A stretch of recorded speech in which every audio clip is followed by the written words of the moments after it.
dating. How old was she when you started to date her? 15. He was 23. She was underage. A doomed affair that ended in bitterness and grief.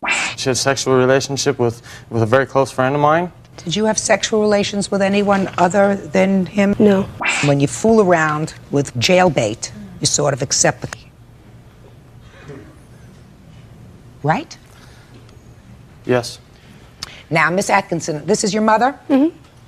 You're 17 now. Yes, I am. So this suit was really filed by you on behalf of your daughter. You say that you loaned him money. Loaned him $2,000. For what? Repairs on his pickup truck. Bills that I paid for him. Like what? Gas and power. Very, very, very often he would take me to the bank to get $20 out so he could get back and forth to work for a night. I have a copy of all my bank receipts for the time that we were dating. Where did you meet him? He is an old friend of mine's boyfriend's brother.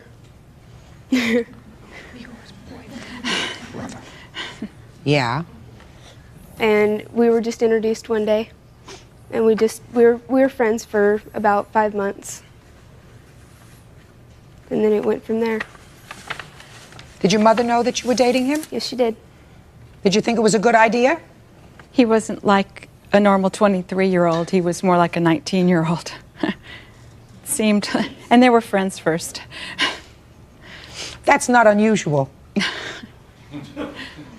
So he's 23 going on 19, and your daughter was 15 going on 16.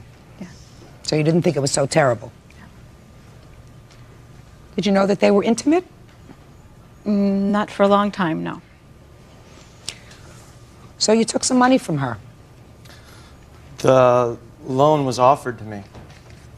What I did borrow from her, yes. Didn't take. Well, tell me. It was offered. Right. And you took it? It was offered It as was a loan. offered several times, and I did take it. Yes, I borrowed, yes. Why? Not $2,000. How much? $800. Well, $800 in one lump sum. Yes, ma'am. We're talking about little bits at a time. No, ma'am.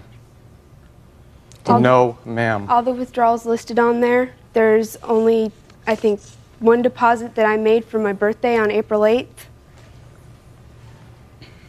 All the rest of the withdrawals were not from me personally using the money, but from him using the money.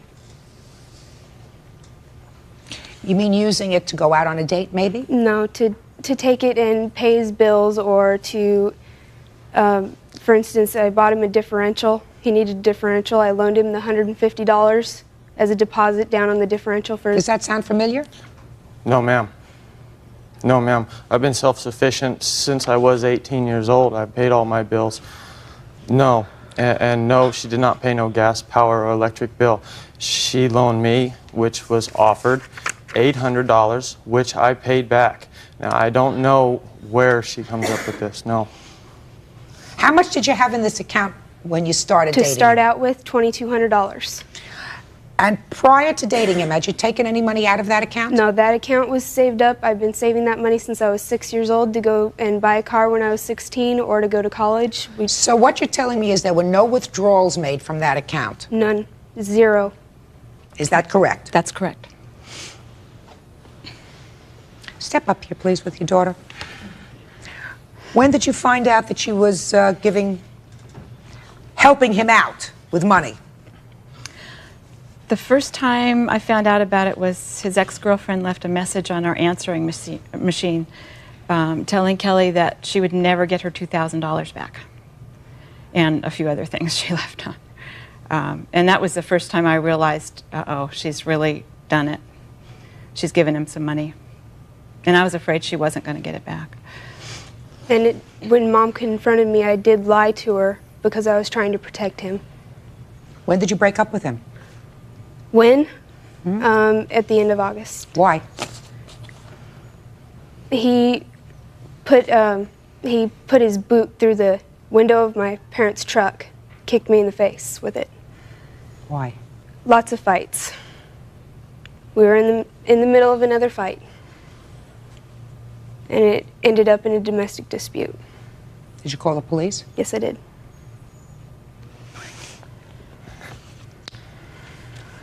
In addition to the $2,000 that you say you took out of your account and gave to him, you're suing for $5,000 and the other for medical bills. For what? During the time that we were together, I contracted a venereal disease, a virus called HPV. There's a letter from my doctor and bills, my medical bills for the last year.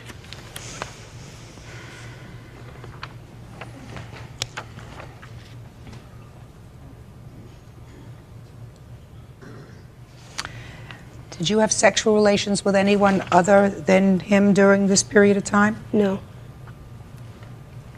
What are you laughing about? Why is that a funny question? No, just like that, no, no. Well, if you have some information that she had sexual relations with somebody else, I'll hear you, sir. She had a sexual relationship with a very close friend of mine. When? When? During the time that we were dating. Okay? The money that she loaned me, the $800, okay, yes, I did pay back. This was a doorway to open the account, and once the money had start being removed, the $800 that was loaned to me, then she went ahead and removed more money. Okay, whenever I caught up to this, and I confronted her about this, you know, spending money to go here, go there, I said, Kelly, you can't do that. That's not right. Show me proof that you paid back the $800. Show me proof that I borrowed $2,000. Judge Judy continues in a moment. When you fool around with jailbait, you sort of accept the consequences of that, sir. And later today, You're not a like man. him. You're a little weasel. Because Your whole family. Just go. Put him away for 20 Just go. years. So. Just You know what? You're all going to jail. real cases, real people. Judge Judy. Kelly Atkinson is suing her former boyfriend, Daniel Cope, for money he took when they were dating. She also claims Daniel gave her a sexually transmitted disease and wants him to pay for her medical bills. Now, you answered one question that I posed to you, sir, with a different answer. I asked you how you knew that she was having sexual relations with somebody else at the same time she was having sexual relations with you. And you are telling me about $800. How do I know? Yes. Because I drove over to my buddy's house. That's where she'd done spent the night instead of over at my house like she told her mother. Yes. Yes. Okay, I caught them. You caught them what? I caught them in the house.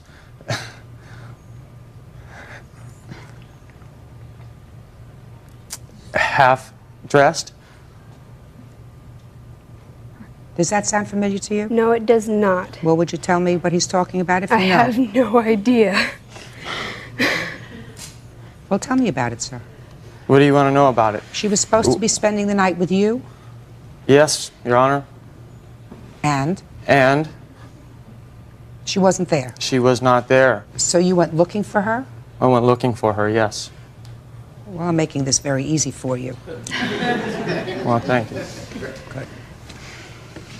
How much are your medical bills? So far out of pocket is $895. And I'm going to need many more. Well, you know, you're partially responsible, madam. So's your mother. In my judgment. You said it. He was 23, going on 19. Probably more like 15. So, he's no genius. Your daughter is 15, going on 16, and clearly she's no genius. You're supposed to be smart enough to put your foot down Right. and say, I don't want you to see this guy because Well, he's too old for you, and I don't think it's appropriate at your age. At age 15, to be dating somebody who's 23 is not appropriate. Maybe when you're 30 and he's 38, it's a different story. But right now, it's not appropriate. That's your job as a mother.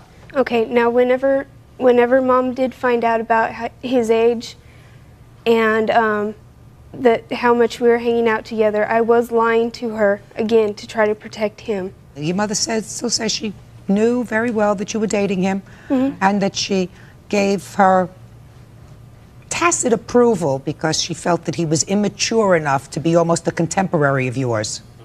And I trusted Which is them. a kind way of saying it. Very kind. Very kind. So you bear part of this responsibility. You know. Have you had yourself tested, sir?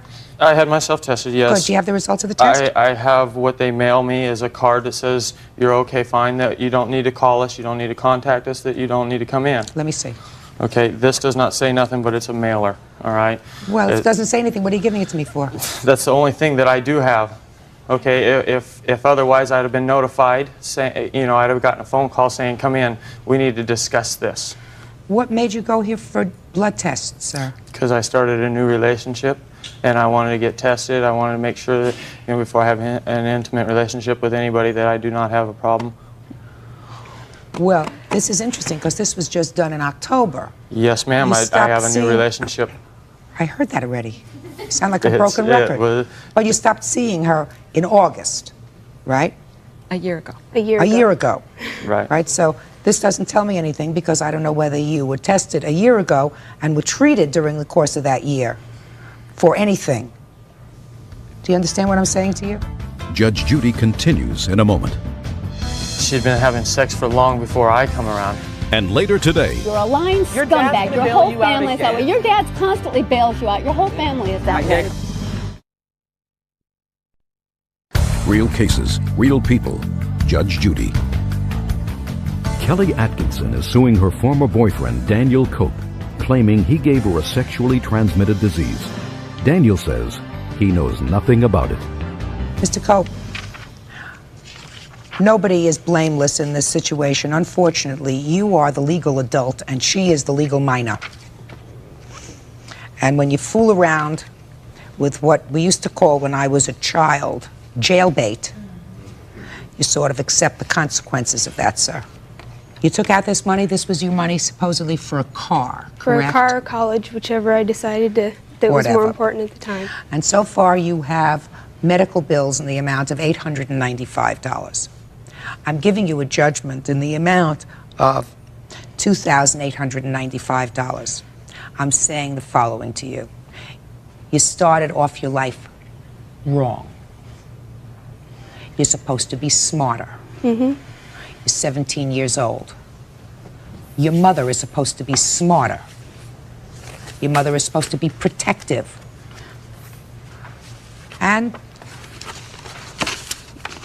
as far as I'm concerned, this 15-year-old shouldn't have unfettered control over a substantial bank account. It's her money, but she's still a kid. Right.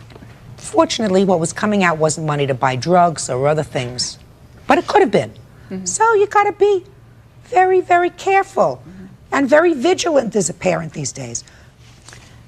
I assume your new girlfriend is over the age of 18. Yes. Great. That's all. All right, is our excuse, you may step out. Back there to your right, please. And I thought maybe they'd be good for each other. Maybe she'd help him grow up a little bit, and he'd help her grow up a little bit. And now the next case. Party's on Lewis versus Lewis. Step forward, please. Secretary Royce Lewis is suing her 19-year-old stepson, Daniel Lewis, for money she loaned him to buy a stereo when he was 16. Okay, so that we understand who the cast of characters are in this case, this is your stepson. Yes. This is your biological son. Yes. Are you still married to his father? Separated. Married but separated. Right. Well, a couple of years ago, while you were probably all living together, correct? Yes. According to this, you made a loan to these two boys Yes. to go out and buy some stereo equipment. At that time, he was 16. Yes. And it was your agreement that when he turned 18, he would pay you back. Yes. Turned 18? Yeah. What happened? He never paid me back. The agreement was that when he turned 18, and I didn't ask for interest or anything, and before I gave them both the money, which was cash, I said, this is with the understanding that when you each turn 18 and get your money from your trust account, that you will pay me back the money that I've loaned you. And they both said yes. I said, then go get stereos for your car. So you got a stereo for your car, Yes, I did. and you got one for your car. Correct. When did you separate from his father? About 2.5, maybe 3 months ago. And it was after that that you filed this lawsuit. Right. I told him I was going to the time we were together, and he said I couldn't because he's a pastor of a church and it's his son, and I wasn't allowed to. I said he owes me the money and he's not paying it, and you're not doing anything to get it. Well, but the marriage was already on. Right. Going. No, actually, no, it wasn't. Well, But then I'm going to tell you something. If you threaten to sue your Well, no, husband's son, that's a good time for marriage to start to go south. well, I didn't threaten immediately. I said somehow something has to happen here. It's not right that he's getting away with all this. Okay. Okay. Our agreement, basically there was no agreement. She came up to, I did not ask for the money. I did not ask for anything from her. Me and James were both outside one day. She came right in front of our door. She walked down the stairs and was asking us if we had car stereos and how they worked and all this stuff. And she says, well, do you guys want to go down and get new CD players? And of course, I'm 16 years old. You know, I would love to have a new CD player for my car. So she gave us a blank check, said she told us how much we could spend. Me and James went down, got the same exact CD player. I came home, installed it in my car. Later that night, sitting in my room, she walked through the door and then told me that when I was 18, I could pay her back That's a total lie. because I was getting my settlement. Okay? So what did you say to her at that point? Actually, I never said anything. I never actually said, okay, yes, I will do this, yes, I won't. But the thing is also, even if I had agreed to that, I moved up to Sacramento shortly before I turned 18. When I turned 18, I never heard nothing. To this very day, she has never verbally asked me for that money. That is a total lie. His dad has talked to him. Not since. Not talking about his dad. He said to you. My dad left her 2 months ago, and that is when this is happening. And she's suing 4 of my dad's friends. Judge Judy continues in a moment. Have fun in jail because that's where you're going. Miss Lewis, a minor cannot make a contract. When he was 16 years old, he could not have entered into a contract, either oral or written, with you for anything. And there are times when, if you enter into an agreement when you're a minor, and if you ratify it later when you turn 18 or 21, depending upon the jurisdiction, then it can become enforceable. But he did not do that. He did not ratify it when he became 18. You cannot make a contract with a minor who is 16 and expect it to be enforced in a court. This lawsuit is dismissed. That's all. Parties are excused. You may step out. That's back. You got my case next, buddy. Yeah, I've already reported you to Wells Fargo. I really don't care. Right. I really don't care. Judge Judy will continue in a moment. And on the next Judge Judy. You wouldn't have even had that money if it wasn't for me. I said you will pay. because your son can't drive and got in a car accident. Shut up, you. Why can't you be a man and pay the money You back? lied to your dad. Because you can't hold I a lied to my job. dad. Yes, you lied to your dad. You said you didn't get the money out of the trust account. I called the bank. No, You got it. yeah, Then I you did lied get it. and said- The only thing was then I you got lied it 3 months after I turned 18 because I couldn't. But what because does that you were matter? too stupid to figure out how to does get it that on your matter? own. I know you can't do contracts with minors. I'm not stupid.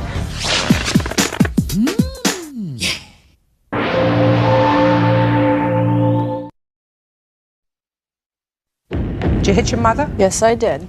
A mother and daughter come to blows over the daughter's longtime live-in boyfriend. Are you married? No. I didn't want to rush Amy into a marriage situation, into a full commitment. What do you think a 2- and a 4-year-old are? A commitment. You have to make a mental commitment to get married, but not to have 2. Versus Murphy. Parties have been sworn in, Judge. You may be seated, sir. Have a seat, sir. It's your daughter. Yes. Your complaint alleges that your daughter broke your glasses during an altercation that you were having. Yes, ma'am. And I'm going to get to the reason why you would sue her for the damage to your glasses, for the new glasses, in a minute. I have a countersuit by you for the destruction of a fish tank and the fish and the filter and everything else against your mother. I think you're probably suing the wrong person, because I don't think she destroyed your fish tank, right? Right. So let's start at the beginning. How did this tragedy start? Amy had written to me in May and asked to come and live with us. They wanted to relocate from Vermont. Who's they? Amy and Jeff and my grandchildren. Jeff. Yes. And so Sit down. I allowed them to come in, and we were all getting along just fine. And then Amy decided that she was no longer going to be associated with Jeff, so she kicked him out of my house. Well, 2 weeks went by, and he said that he wasn't going to support his grandchildren. And with my rising utility bills, I asked him to move those fish out of my house. Okay, we sort of missed a step. When they moved in not only with their children, Yes, but with a fish tank. big fish tanks. How big? About as big as this table. One of them was, and then the other one was about this big. Full of fish. There were only 4 fish. Okay. But a big tank. Big tanks. Okay. All right. So you decided that the electric bills were too high. Mm-hmm. So you told him to get his fish tank out Just of the to house. move the fish, and I would take care of the children and Amy. Okay. What happened? He didn't. He didn't, no. For about 2 weeks, we all tried to get him to move those fish, and he wouldn't. And then on the night of August 3rd, Edward, That's your boyfriend? yes, ma'am, unplugged the fish tank, both of them. Amy discovered that they were unplugged, plugged them back in. Now, I And the wasn't 4 here fish at were the still time. alive at that point. Yeah, Big fish, little fish? big fish. Big. Big fish. She plugged them back in, and Edward kind of got a little upset and started throwing things out the door. You mean the fish tank out the door? Just the filters, the pump, and lights. Wrong. Right? Right. Right. That's what I said that evening. That Wrong. That he if was I wrong. would have been there, I don't think it would have happened. So you weren't there No, when he I threw was it. not. And then your daughter came in. Well, she called me at a friend's house to give me grief. And then I went home, and about a half an hour later, Amy comes through my bedroom door just a screeching. And we ended up in my other daughter's bedroom, and we were still screeching at each other. And she just started hitting me. And your glasses fell off. They broke off. They broke off. Where did she hit you? About the head and shoulders. Mm-hmm. And then after that, I restrained her on my daughter's bed. And we were screeching a little more. And next thing I know, she pops me in the mouth about 5 or 6 times after that. Had you ever had that kind of physical altercation with your daughter before, Miss No. Beers? It was the first time. Yes. How old are you? I'm 20. How many kids do you have? I have 2. How old are they? My daughter's going to be 2 in December, and my son's going to be 4 in February. So you were 16 when your son was born. Yes. He's the father of both children? Yes. You work? Yep. That's a start. What do you do? Carpentry and fishing, commercial fishing. You make a living? Mm-hmm. Good. Are you married? No. Nope. Stand up here. Why? I didn't want to rush Amy into a marriage situation, into a full commitment type thing. I want it to be, her decision as well as mine. And being young, I wasn't going to rush her into making a full commitment like that.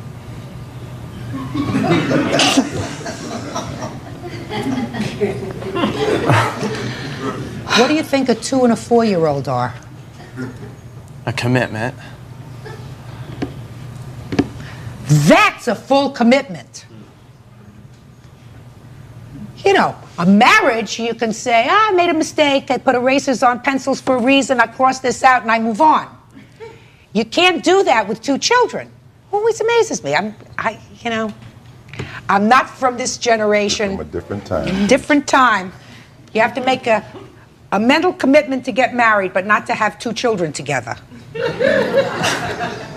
We want to get married. What? But it's not that easy. Why is it not Why is it not that easy? Because we've had a rough time. I mean, it is difficult making a living supporting 2 children and paying all the bills myself. Well, you've been doing it now for 4 years. Why can't you pay $15 and get a marriage license? Did that bother you? Yes. Huh? Yes. Judge Judy continues in a moment. I think you have to forgive each other. Just sick and tired of getting hurt. I've been through too much in my life, and I have 2 kids, and I'm trying to do the best I can with them. Real cases, real people. Judge Judy. Terry Beers is suing her daughter, Amy Murphy, because she broke her eyeglasses during a fight over 2 fish tanks. Amy claims her mother caused the fight, and she only pushed her in self-defense. Now, Amy. Yes. Did you hit your mother? Yes, I did. Why? Because she would not get off me, and I kept on telling her to get off me. I wasn't on her at that time. She was quiet. I'm now sorry. you have to be quiet, Miss Beers. She was on you how, Amy? She pinned me down to my sister's bed, and she had me locked down. Well, how did it start? How did it start? You came home, you were angry. Yes, but... So you walk in the door, you're angry. Tell me what happened. I went into my mother's room, and I did ask for an explanation. How did you ask? I said it with a tone, but I wasn't screaming, though. Okay. But Ed, both of these people were drunk at this time, too.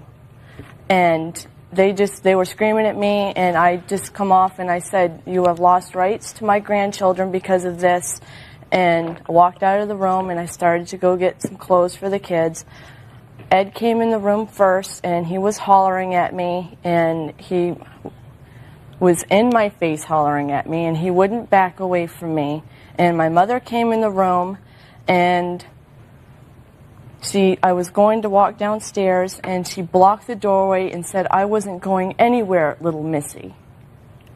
And Ed had approached me, and my mother was in my face. Both of them were screaming at me, and these 2 people are drunk in front of me, screaming at me, and I was asking them nicely, and then I went to screaming to tell them to get them out of my face, and they wouldn't. I was scared.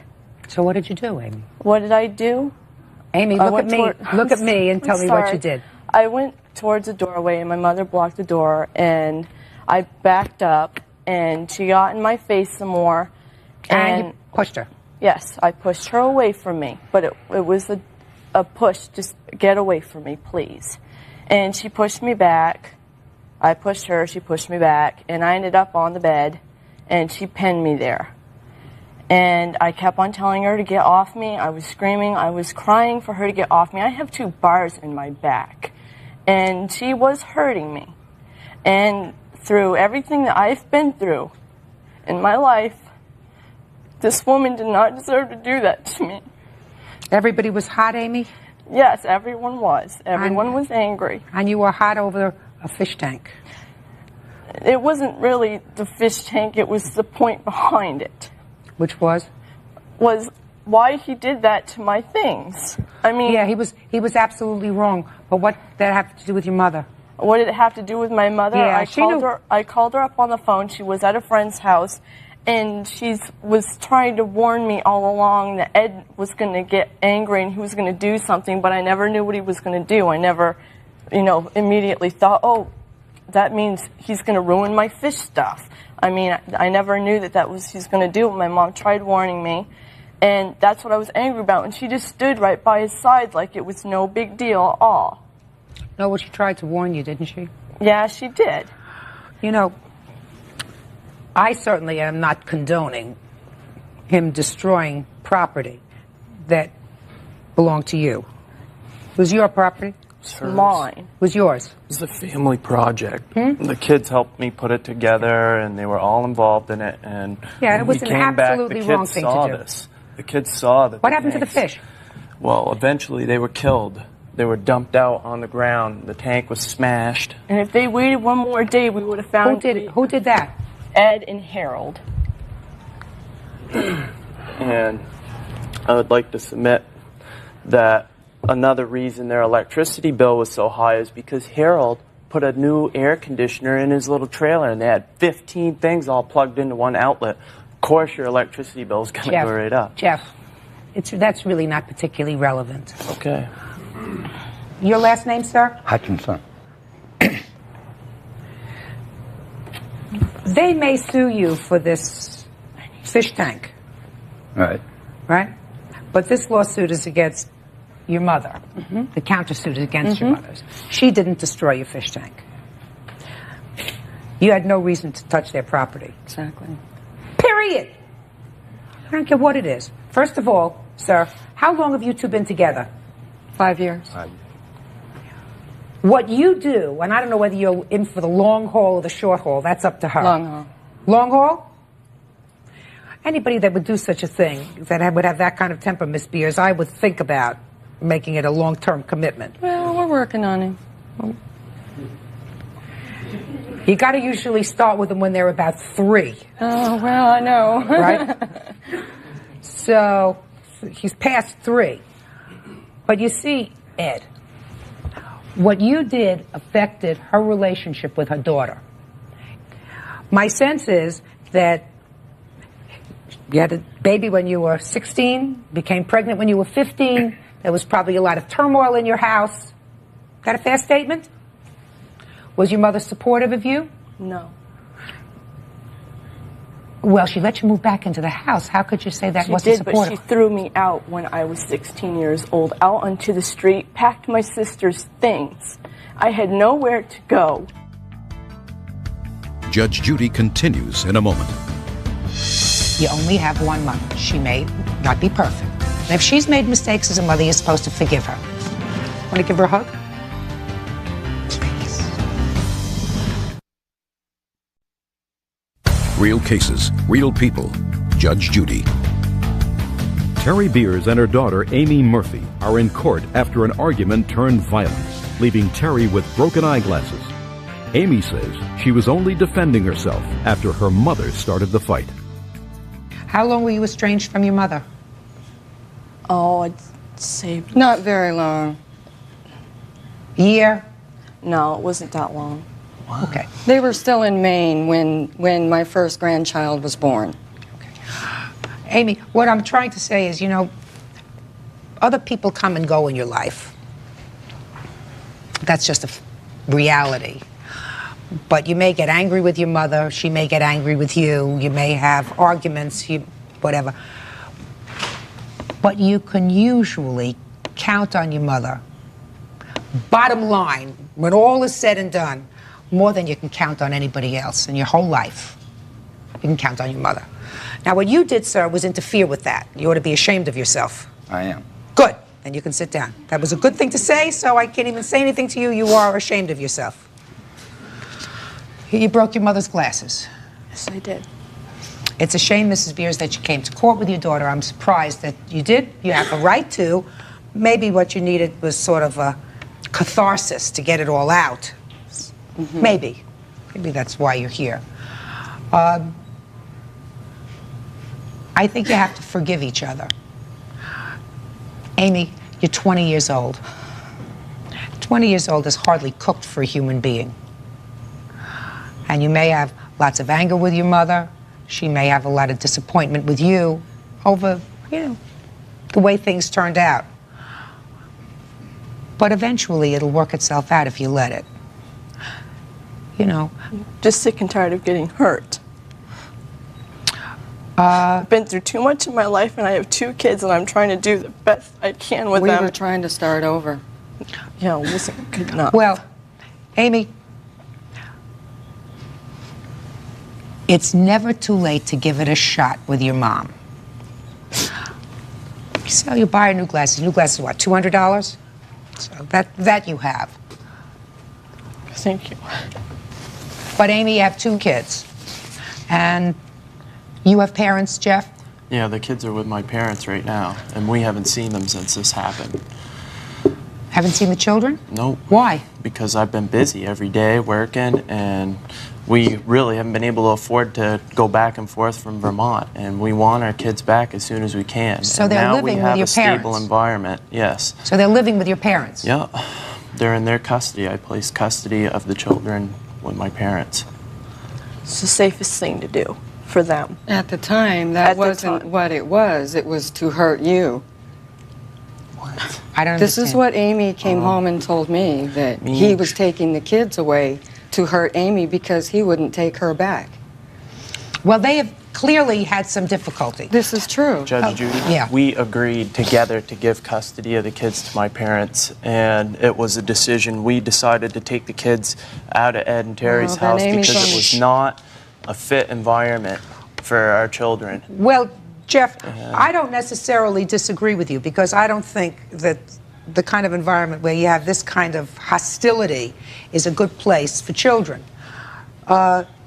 It's a good thing for children to be surrounded by the love and support of grandparents. Grandparents are nice to children. You know, they do all the nice things for kids and don't usually have any of the downside, discipline, and that sort of stuff. But bottom line is, if you are 2 reasonable people, you're going to have to make a solid home for yourselves so that you can take care of your children, because it's not fair for children to bounce around from one home to another home to your home, to not see you for weeks at a time. Children don't understand that, especially when they're 2 and 4 years old. How old are you? 28 today. Oh, well, we share a birthday. Judge Judy is ready to rule. Seems to me it's time for you 2 kids to really grow up and understand that you made these 2 babies, and it's your responsibility to grow up and make a home for them. I also want you to think, Amy, that you only have one mother. She may not be perfect. She may have made some tremendous mistakes. You made mistakes. And let's discount Ed. Ed is not really part of your life. She's part of your life. And if she's made mistakes as a mother, you're supposed to forgive her. Mothers are supposed to have unconditional love for their children. And children, as they get older, are supposed to forgive the frailties of a parent, because parents aren't perfect. Your kids will benefit from loving 2 sets of grandparents. All right? Okay. You're going to buy your mother some new glasses. Want to give her a hug? Please. Huh? Not yet? Nope. Not ready to yet. Will you think about it? Please? Yep. Okay. Good luck. Please excuse you may step out. Out the back door. Judge Judy continues in a moment. And on the next Judge Judy. She's telling everybody the wrong things. She tells people what she wants them to hear and not what you 2 discussed. I've been through a lot with this woman, and there's just no ending to the games that I'm going through, and I'm sick of it. And this is the end of it right here, and I've already made up my mind. So.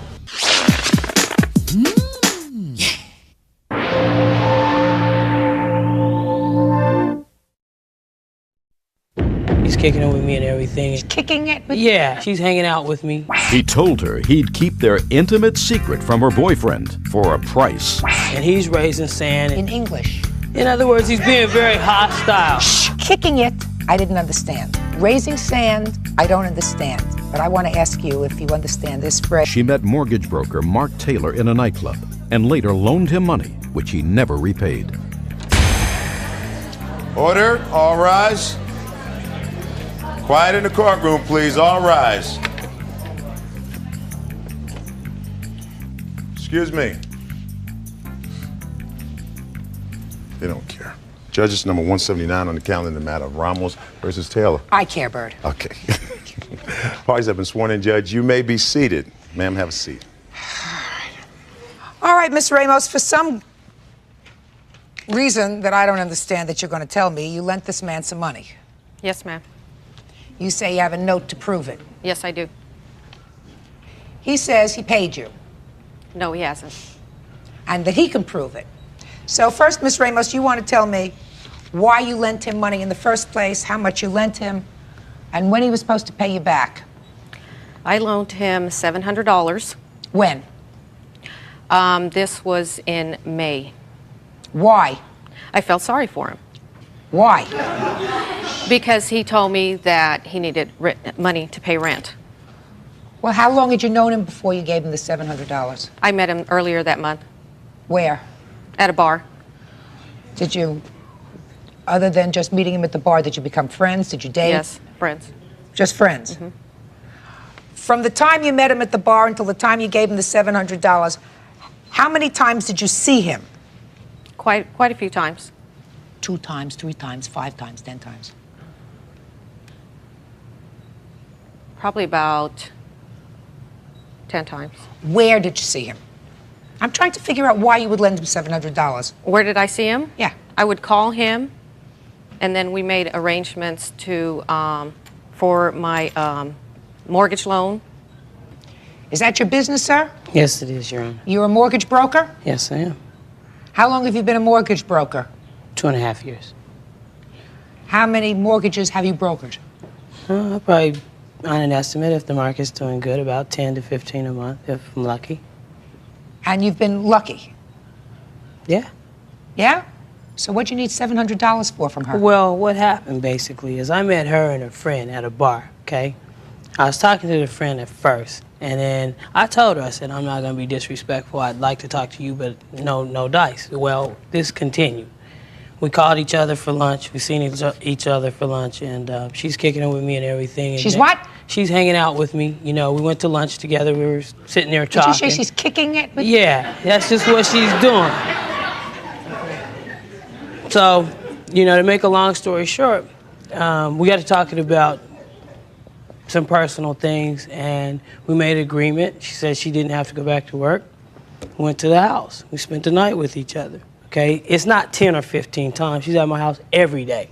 She took me to work every day. So what was happening is during this time, I left one company to start another one. They were having some problems with their payroll. So I asked her to do me a favor. She did it, and I said, no problem, I would pay her back. She's saying I never gave her any money. I did give her a form of $200 in cash when they had paid me. Okay, during this time. Prove it. Oh, well. You know, she knows I gave it to her, and I'm not going to fight that. But during this time, I made an agreement with her. I told her, I said, well, Diana, check this out. I have a compensation agreement. I could lower my fees and what I'm going to charge you for the loan. And if you take that form of payment that way, you know, then I won't owe you anything. She agreed to it. Okay, then the holiday kicked off. 4th of July, she calls me up, 911 on my pager. I call her back. So she's telling me that her daughter, okay, who was leaving to go to San Antonio, had told her boyfriend about us and everything. So the boyfriend's on the phone, and he's raising sand and this, that, and the other. Raising I asked her, you know, kicking in. Basically. Just a second, let me get this. I like to learn something new every day, sir. Kicking in. Kicking it. Kicking it. Kicking it. Yeah. Kicking it, and raising sand. Yeah. Raising sand. In English. In other words, he's being very hostile. Shh. Order. Okay? He's being very hostile about this situation that he's been told about me and her being together and sleeping with each other. So I asked her, what do you want me to do? And she said, well, I don't want you to tell him. I said, you know that's going to cost you. Okay, she agreed to it. I said, you know that's going to cost you to keep my mouth shut, because I was getting tired of being the number 2 guy. Let me try to understand this in English. You say that the loan that she made to you of $700 was forgiven by her because you agreed to, just don't shake your head anything, I'm just trying to understand this, because you agreed to keep your mouth shut and not tell her boyfriend that you had slept with her. Exactly. Exactly! Mr. Taylor, kicking it, I didn't understand. Raising sand? Raising sand. Raising sand, I don't understand. But I want to ask you if you understand the following phrase. Did you ever hear this phrase? Blackmail. No, I wasn't blackmailing her. Not at all, because she asked me not to tell him. When she called me, I asked her what was this about. She said, Jennifer told John Gotcha, I what's understand going that. on. Okay, so I wasn't blackmailing anyone. Somebody told the boyfriend, according to you, I'm not even going to ask you if this is true, but somebody told the boyfriend, she asked you not to confirm that with the boyfriend. Yeah. And you said, I'll do it. I'll tell him it's not true if you forgive this loan. It wasn't in part of the loan. When I said you're going to pay for that, it had nothing to do with Well, with I the don't loan understand. What is part the of it. pay? You're going to pay for this. What did that mean? In other words, what I meant to her, she was going to pay for it, is that we were going to have a long talk about me having to, bow down and not tell him what really was going on. Because the thing about it was, I felt like I was going to pay for it, because when I seen him... Were you, just a second, Mr. Taylor, were you hurt and offended, sir? Yeah, I was. Were you mortally wounded? No. You don't look as if you were mortally wounded, sir. Oh, I wasn't? It doesn't appear to me as if you were mortally wounded, sir. So let me understand this. You had, according to you, an evening of frolic with the plaintiff. It was more Plus, than an evening. Let's say 2 evenings? Let's say 5 evenings. Every night for the last Every 3 night. weeks. You had every night a frolic with the plaintiff. Yeah. And she had every night a frolic with you. There you go. Good. And you have her $700. No. Wrong. Oh, yeah? Judge Judy continues in a moment. He wanted a relationship with me. And I didn't want anything to do with him. You're right. It takes two to tango. She had to do something. And later today, I don't think that it's right for anybody to slash anybody's tires. So if you did that, that was really, really wrong. Do you understand? Yes, I do. Very, very bad. real cases, real people. Judge Judy. Mortgage broker Mark Taylor claims Diana Ramos is angry that he broke off their secret affair. Diana says she just wants her money back. Did he give you the $200? No. Did he give you any money? Yes. How much? 100. Okay. Could you prove that you gave her more than $100, sir? No, because at the time... All right, so let's say you now owe her $600. That's not what the case was. Just a second. How much money did you pay her back? I gave her $100 in cash, and then I gave her on 2 occasions $50. So it's totaling to $200, and she knows it because she took me to cash the checks when I gave it to her. Assuming that that's true, that you gave her $200, where's the other 5? I agreed to, as a part of this mortgage loan, because I have a compensation agreement on her, as well as a good faith estimate that was provided, and a mortgage origination statement. And I said, look, I'll deduct the difference of the money of what I owe you off the fees. I didn't hear anything else about it. Did you agree to it? Did you agree to that? No. Did you buy this house? No. She's still You didn't buy the house? No, I didn't agree to anything. Well, so what did she get from it, sir? It's to be determined. Just a Your second. Honor. She didn't buy the house. She didn't use the mortgage. She's still pending. It's to be determined. She was purchasing a new home. All I was doing was creating the financing. She knew that she needed to go out and find a home. And I have the compensation agreement that's still good on you to the 3rd of October right here, that this is what was going to be performed up until those calendar days. Right now, she didn't do anything. She didn't agree to anything. You owe her the money, sir. Did you ever hear the expression? You heard kicking it? Mm-hmm. Sanding, what? Sanding? Raising sand. Raising sand, right? She Did you ever agreed to hear, that. don't mix business with pleasure? Of Did you ever course. hear that? So, don't mix business with pleasure, sir. You borrowed money from somebody as a friend because you were between paychecks. Mm-hmm. And then you wanted to have a sort of work it off on this thing, No. on this agreement that you had. I told her she could take that or I would pay her back. And even Well, on the promissory note, asked her to provide a promissory note to you because I told her that if I didn't agree to pay her by the 17th of July, that we would make arrangements to have it settled. I did not hear from Mrs. Ramos. The next thing, You acknowledge, sir, that you had to sign a promissory note. right, but That you signed it. Let me see the note. She has Here, it. let me see the note, please.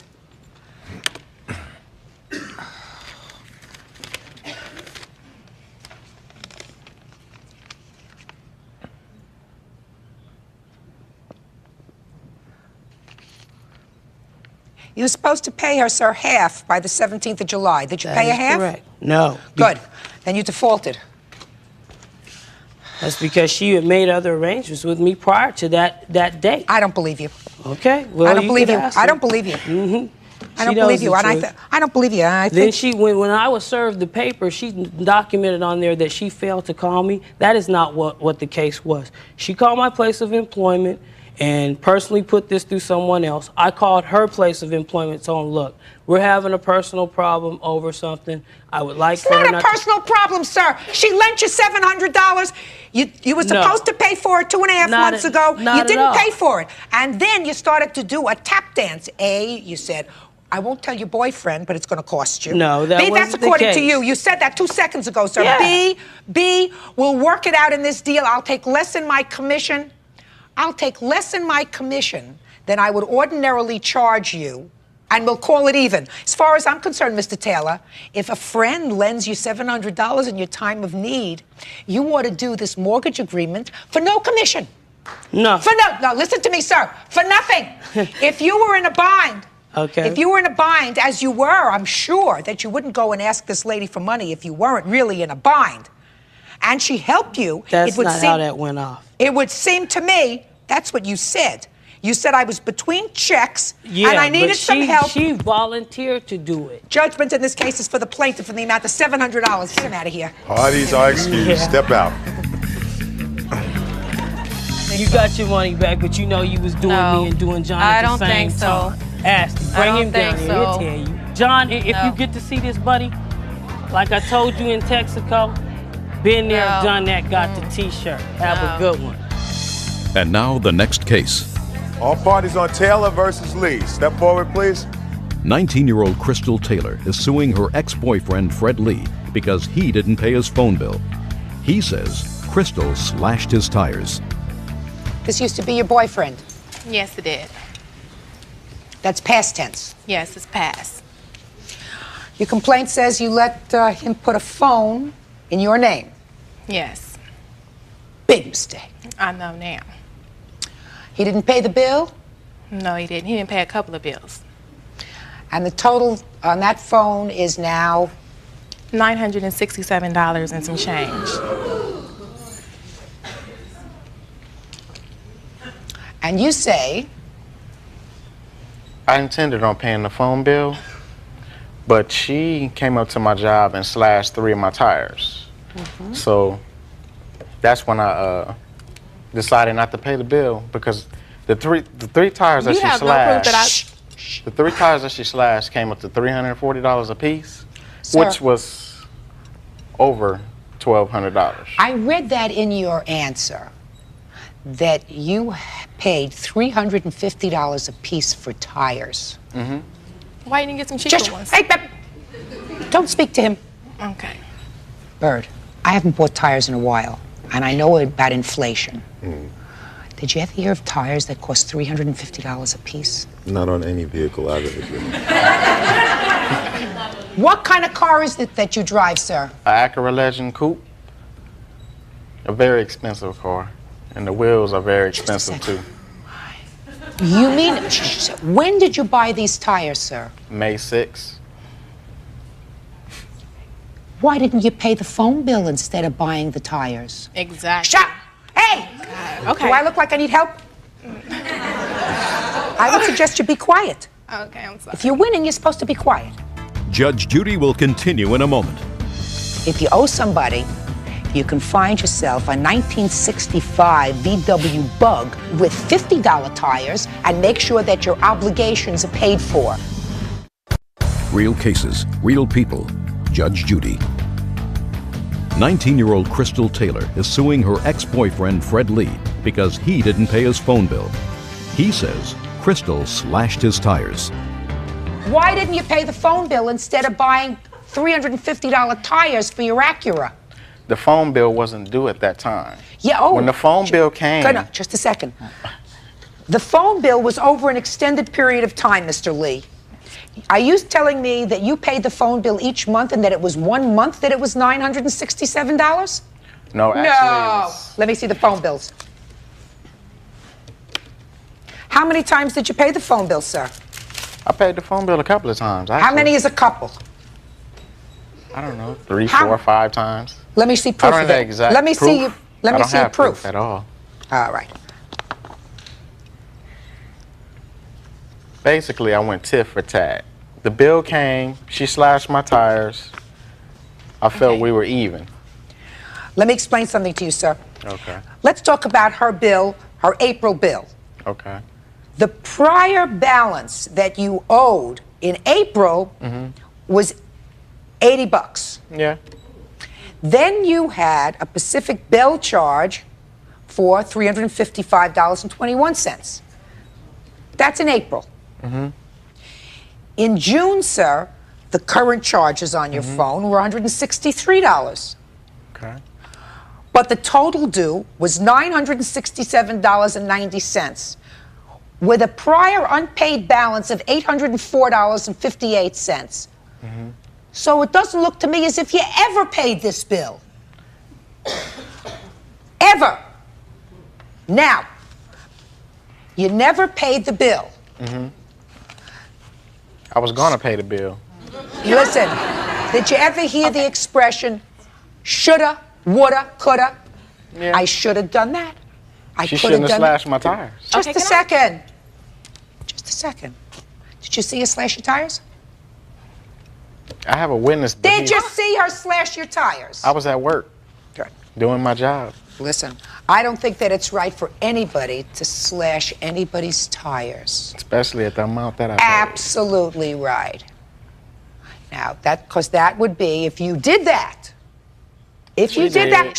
She did. If you did that, it would be taking the law in your own hands. Which she Do you did. Hey, so if you did that, that was really, really wrong to slash his $350 a piece tires that he bought instead of paying the phone bill, which is in your name. That would have been a very, very bad thing to do. Do you understand?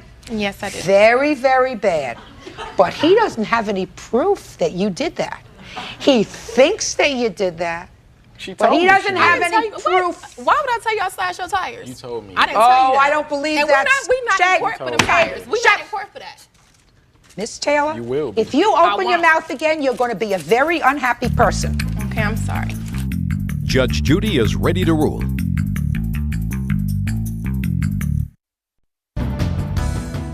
It was very bad of you to buy 3 new tires when you had this outstanding bill, sir. I had to drive my car. I had to get back and forth to work. I had to buy them. Well, I want to tell you something, sir.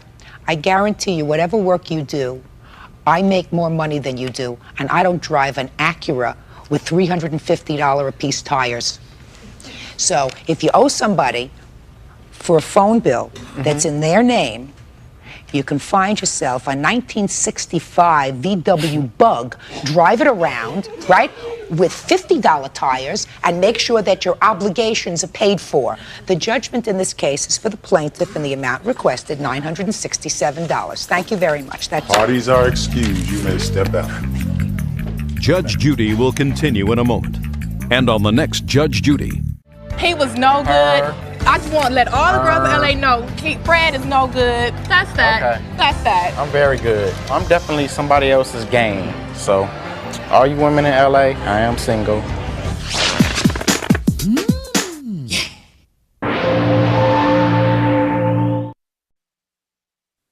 Sometimes you have good bosses and sometimes you don't. The restaurant manager says her teenage employee cut her head open with a telephone.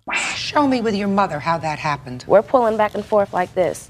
And that's how she got hit. And she finally pulled it out of my That's hand. how she got hit, on the top of her head. Yeah. She's allowed to give you an attitude, madam. She's the boss. How long had you been working at this restaurant? I was a substitute manager, but I had worked there maybe 3 or 4 times. My main home as a manager was in Tri-County. And how long have you been working for this establishment? 2 years, 3 years approximately. And what kind of work did you do there? I was just on a register. You mean you were a cashier? Uh-huh. How long had you been working there? I had worked there for about 3 months, and then I was like on a leave. I didn't work for about a month, and then I had just came back. It was like my 3rd day back. 3rd day? Mm-hmm. Had you met her before? No. So, Ms. Keeman, would you tell me what happened on this day in December? On December the 26th, I was a substitute manager at Hardee's Restaurant, and we always have a main duty of like working on the cash register and secondary duties, sweep the floor, get iced tea ready and such priorities. I had given her task to do, and she was on the phone. Beth Tolbert. You're her mother? Yes, I'm her mother. And I gave Beth Tolbert her duties, and she was on the phone. I came back a little bit later after cleaning the restrooms and doing some of her chores, and she was still on the phone. And I repeated that she must get off the phone. I thought maybe I'll give her a break because I'm a benevolent manager.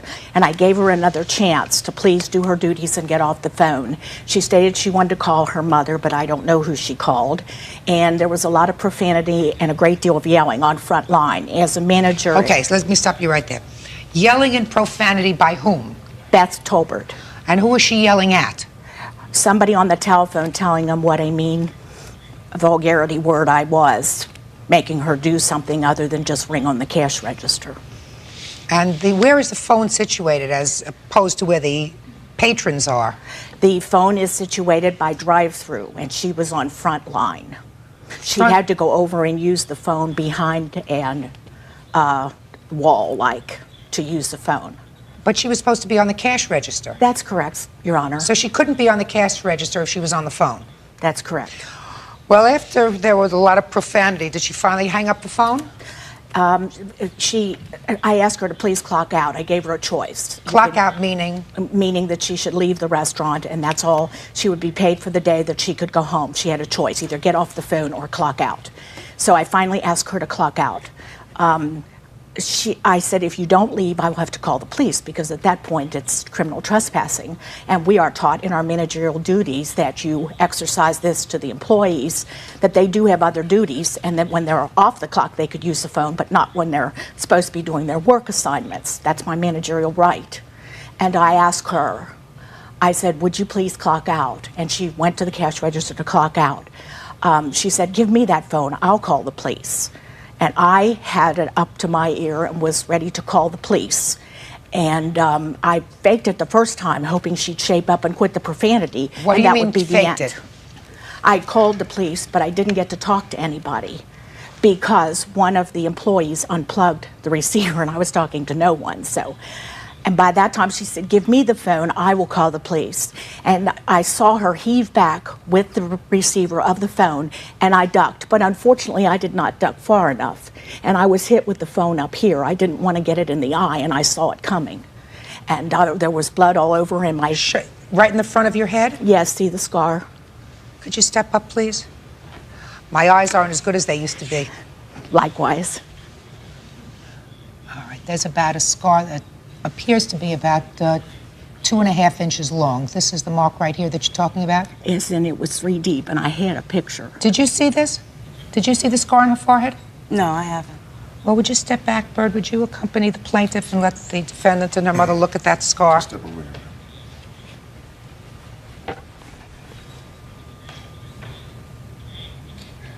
Okay. You had stitches in your head? Yes. How many? I had 12 to 14 on the top layer, and they told me it was 3 deep. I have no idea what the total is. I have medical reports. How long were you out of work?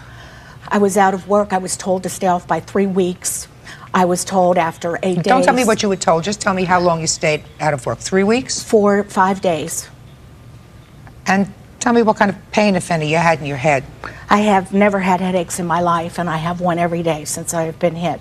I am also losing my eyesight in this eye, which the doctors are watching me very closely. I have all my medical reports, Your Honor. Now, you were arrested, is that correct? No. Were you taken into police custody at any time? No, I wasn't. Are you telling me that there was no trial in any other court? Because according to these papers, there was a trial in another court. Yes, there was a trial, but I'm saying I didn't get arrested or anything. The police didn't take me. How did you get to court, madam? We got a letter in the mail. It was a hearing. She filed a juvenile complaint. Ms. Keeman did it.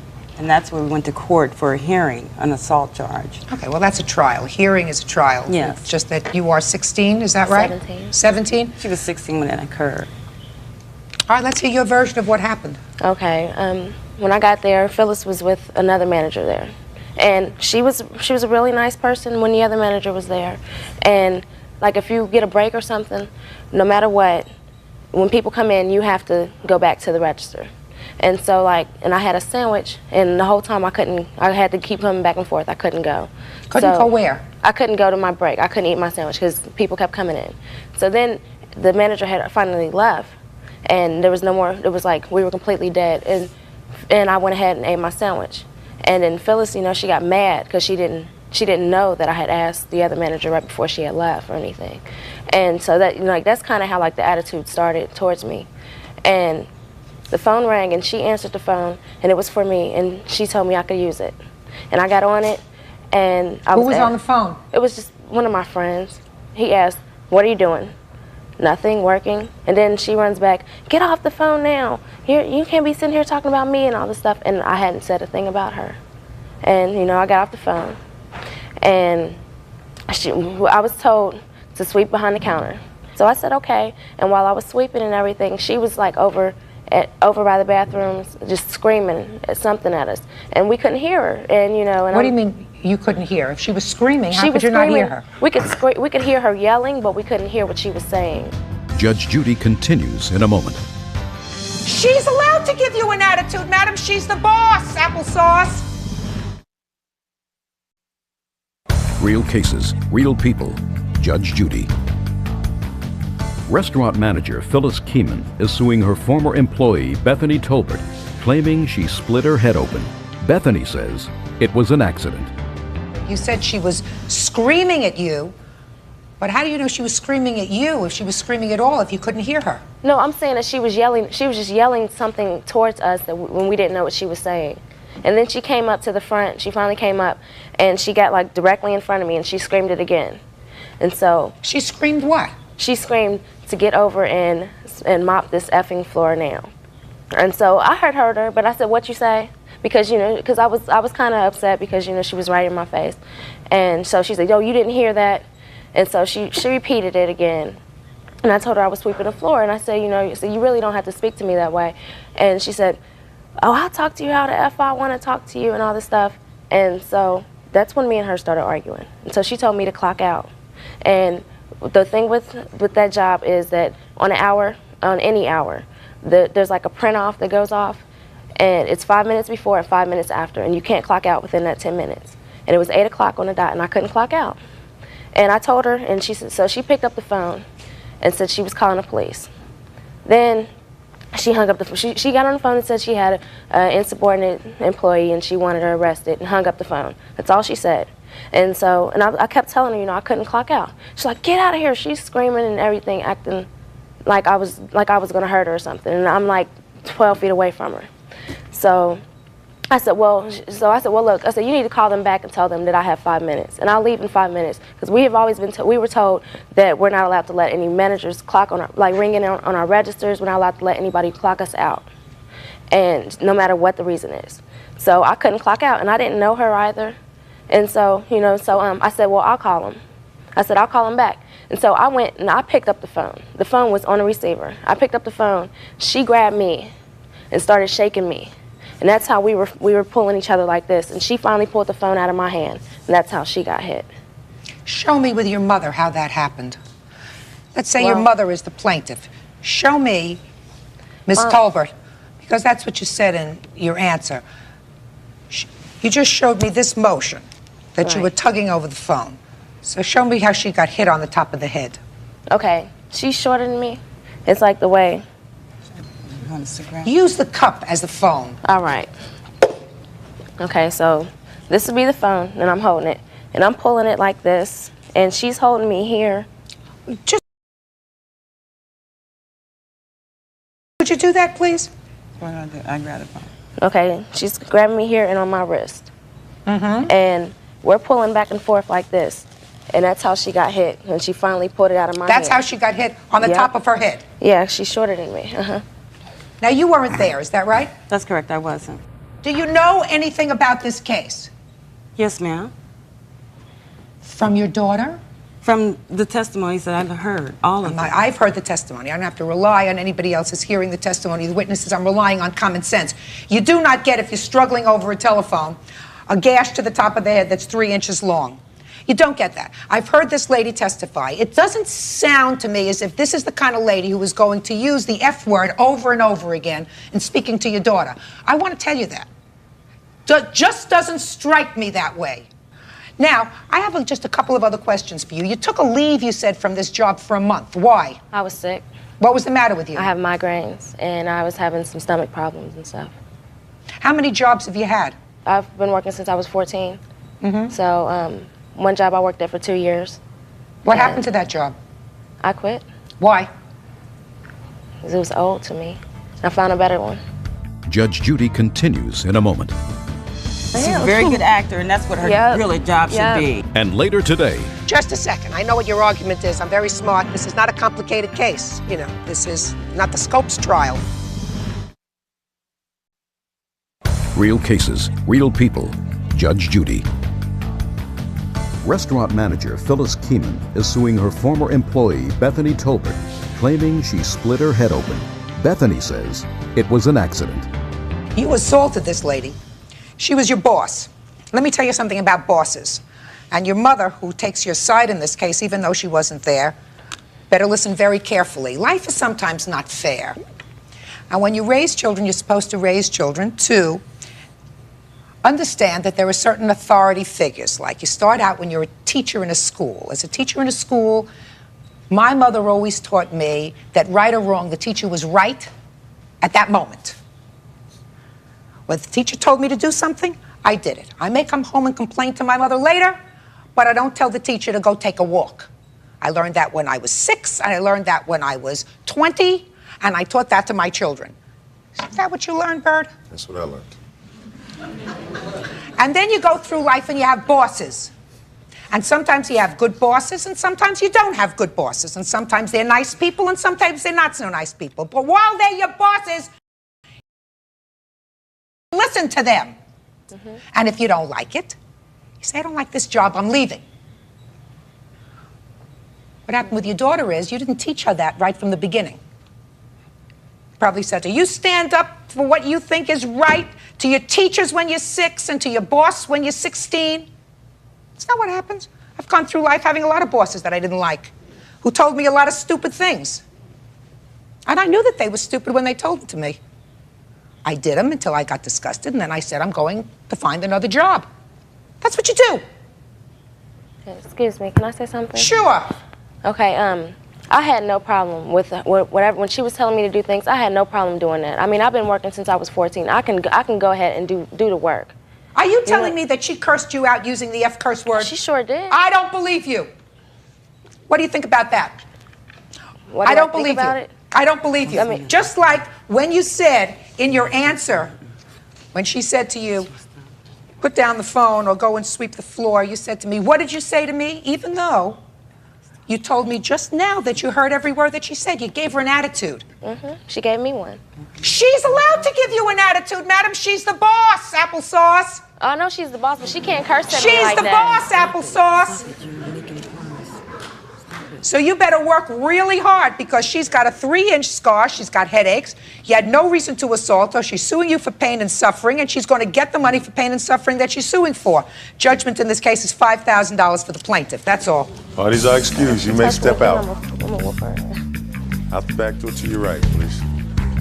And I feel sorry for the other employees that have to work under her. She's going to hell for all this lying. That's about it. And now the next case. Parties on Rusk versus Nelson. Step forward, please. 18-year-old student Brandon Rusk says he and 5 other seniors rented a limo for their prom. He's suing 18-year-old Krista Nelson, claiming she didn't pay her share. Not a difficult case. You had a senior prom, a senior ball. You decided to take a limousine. All right, on May 31st, like you said, we had our senior ball. There were 3 couples, me, my girlfriend, Krista, her date, and... Krista? Krista, her date. Your date, Jeff, according to your papers. Yes. And her witness, Jason, and his date. And this gentleman. Yes. So, did you know her date, Jeff? No, I did not. Who did you make your arrangement with to share the cost of this limousine? It was me, Krista here, and Jason's date. That's not true because it was 6 ways. You happened to be paying for Colette and Katie happened to be paying for Jason, but Jeff Oh, just a minute, it's getting too complicated. Mr. Rusk, you paid for the whole limousine. Yes, I did. And it came out to $175 per couple. Yes, it did. Correct, and my date was supposed to pay for it. Just a second. You got your money from Jason. Jason, yes, I did. He gave you the $175. Yes, he did. Your problem is, Miss Nelson says that she's only paying for part of the limousine because she had a lousy time at the prom with Jeff. She's not talking to him anymore. And he didn't pay for his share. Is that the case? That's the case with me, but my argument is that I never knew Just her a second. I know what your argument is. I'm very smart. This is not a complicated case. You know, this is not the Scopes trial. When you made arrangements for this limousine, did you speak to him or did Jeff speak to him? I spoke to him. Stop! Say nothing else. Just answer my questions. You spoke to him. Did he ever meet Jeff before the prom? When? Yes. We met at Columbia Pool for a while, and then we went over to Colette's house for a while. He knew, it was clear that Jeff was paying for our portion of the limo. Just a second. The arrangement was that each of the 3 couples would pay, and you made that initial arrangement with him. Is that right? Correct. And then you had a conversation with your date, Jeff. Right. Right. Just a minute. Right. And your conversation with your date, Jeff, was, are you going to pay for this limousine? Correct. And Jeff said yes. Right. And I told Brandon. That had nothing to do with Brandon. You're Brandon, right? Yes. Brandon Rusk. Your original agreement with him was, when he arranged for this limousine, that your third was going to be paid. Yes. You then had a conversation with Jeff. No. From the very beginning, we all sat down and made plans together that we were going to go. We contacted the limo place, everything. Who's we? All of us. We all got What's together and did it besides Jeff. Jeff was the only one who wasn't there. Right. But I told Brandon from the beginning that Jeff would be paying, that I was going to get Jeff to pay for our portion of the limo. That's your problem. Judge Judy is ready to rule.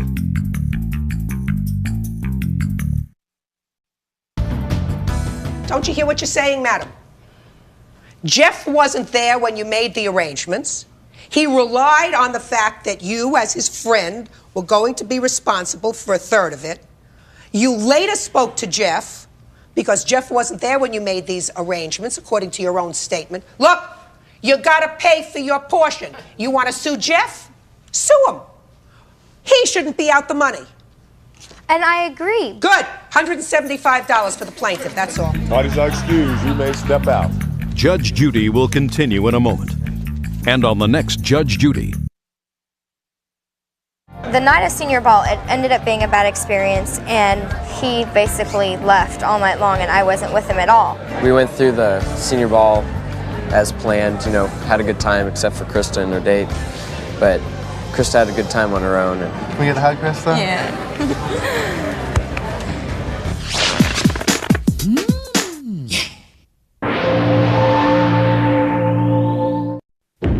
Rolanda says Rhonda borrowed her car and dented it. I was damaged on the driver's door.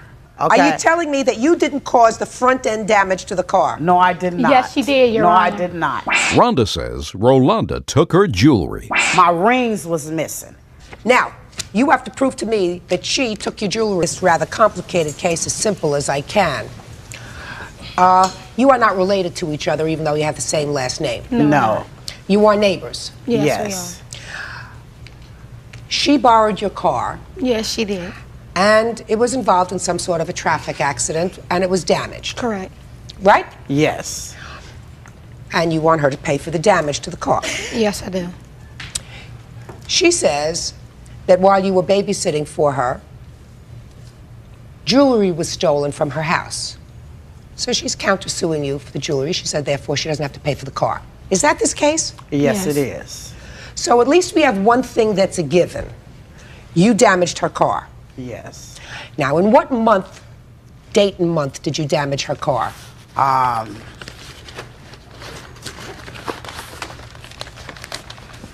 And you don't know this right off the top? July 12th, Your Honor. No, I don't. July 12th is when you borrowed the car. Yes. How was it damaged? Tell me. I was damaged on the on the driver's door. And how did you do that? I didn't do it. A car hit her car while I was parked. So she says, Your Honor. Whatever, you weren't there. Right. But it was damaged while it was in your control. Yes, ma'am. And it's not covered by insurance. No, it's not. Why did you let her borrow your car? Because she asked me if she can borrow my car to go to the grocery store. That's not true. And I said, do you have a driver's license? And she said yes. And I let her drive my car. When she left, my car was a brand new car. No, I understand that. She's acknowledging that the car was damaged while it was under her control. Did you have a driver's license? No, I did not. Why? Why did you use her car without having a driver's license? She sent her daughter to come get me, to go to Lucky's, to go get some milk and cereal for her daughter because she was sick. Your Honor. I did her a favor. Your Honor. She asked me to use my car. The first question I asked her, before I even answered her, was, do you have a driver's license? That's not true. She said yes. Just a second. Did you have insurance? No, I didn't. Why not? Well, I had got the car in May, and I moved in June. I guess my insurance papers, from what the car dealership told me, went to my old address. Being that I didn't get them in time, they pinned it because I only had it a month after I got my car. They're all, so far, you both sound very responsible. No insurance, no driver's license. It's a perfect match. Okay. All right. Now, when allegedly was this jewelry stolen and how? What month? It was stolen August 23rd. All right. 8/23. Now, between July 12th, when the car was damaged, and August 23rd, why didn't you pay her for the damage? Because, for one thing, when after the accident had happened, okay, I came straight to Rolanda, and I said, Rolanda, someone had hit your car. We came out, we looked at the car. She said, Rhonda, don't worry about it. It's not that much damage. It could have happened to me if I'd have had your car. She said, don't worry about it. Okay. Come on now. Shh. All right. And so that was it, okay? August 23rd was my birthday. We needed a babysitter. Just a minute. So are you telling me that between July 12th, when our car was damaged, and August 23rd, there was no other discussion about paying for the car? None. None. Okay. You say there was? Yes, there was. When was there? When she came back, when she pulled back into the parking lot, and I came outside and seen my car, and I'm just shaking my head, and she was like, Rolanda, I'm going to help you fix your car. She said she's been knowing people who can fix my car, Your Honor. She said she's been knowing people, and I'll come to her door, I'll ask for some time. I'll be like, have you talked to someone? No, and she'll be like, yeah, I know somebody who will fix the car. Okay. You know, and then she got mad one night and was like, I'm not going to fix your car. Who are you? I'm her witness and roommate. We live together. When she was at the store, I was at Rolanda's house sitting, waiting for her because the store is not very far from where we stay at. Okay, when she came back, all three of us walked out where the car is parked at in front of our apartment building, and we looked at the car. You know, I was looking like, where's the dent, you know? And it was very small, like maybe if someone opened their door and maybe hit the car or something like that, that's what it looked like. To me, it wasn't major at all. I'm going to see pictures of it. I assume the pictures are here. It wasn't major at all. My pictures to prove that they're not little itty bitty dents. I have pictures I have some I have some damages that. Just a shut. Okay. That's certainly not an itty bitty dent. No, and that wasn't the dent that was in that car. Neither. Her car had been hit 3 times since that accident. Well, when did you take pictures of it? Maybe about 2 weeks ago when I knew that she was following this. Just a second. 2 weeks ago this happened? 3 months ago? July the 12th, Your Honor. Yes, but I didn't know she was going to file no suit against me or anything like this. When were these pictures taken? Those pictures were taken 3 days ago. 3 days ago? 3 days ago. Not interested in these pictures? Well, I have want to an see the estimate. Okay. I have right an estimate, after Your July Honor. 12th. I have an estimate, Your Honor, proving how much my driver's door does not open. My window is broken. That window was in that car. There has been rain in my car, the door. I mean, it's rain, it's mildew stains inside of my car. Your husband Just a broke the minute. window. Hey! This damage report is 2.5 months after this incident. Yes. Okay. Your Honor, I'm telling the guys all the truth. She damaged my car. Judge Judy continues in a moment. You copped an attitude, which I have a feeling you can do very easily, and you said, I'm not doing that. And later today, Whoever made the decision that this was not going to be a long-term relationship, whether it was you or whether it was him, whoever it was, you're very lucky. real cases, real people. Judge Judy. Rolanda Davis says after she loaned her car to her neighbor, 36-year-old Rhonda Davis, she returned it with extensive damage. Rhonda admits the car was wrecked, but says Rolanda stole a gold ring from her home, making them even. She acknowledges she damaged your car.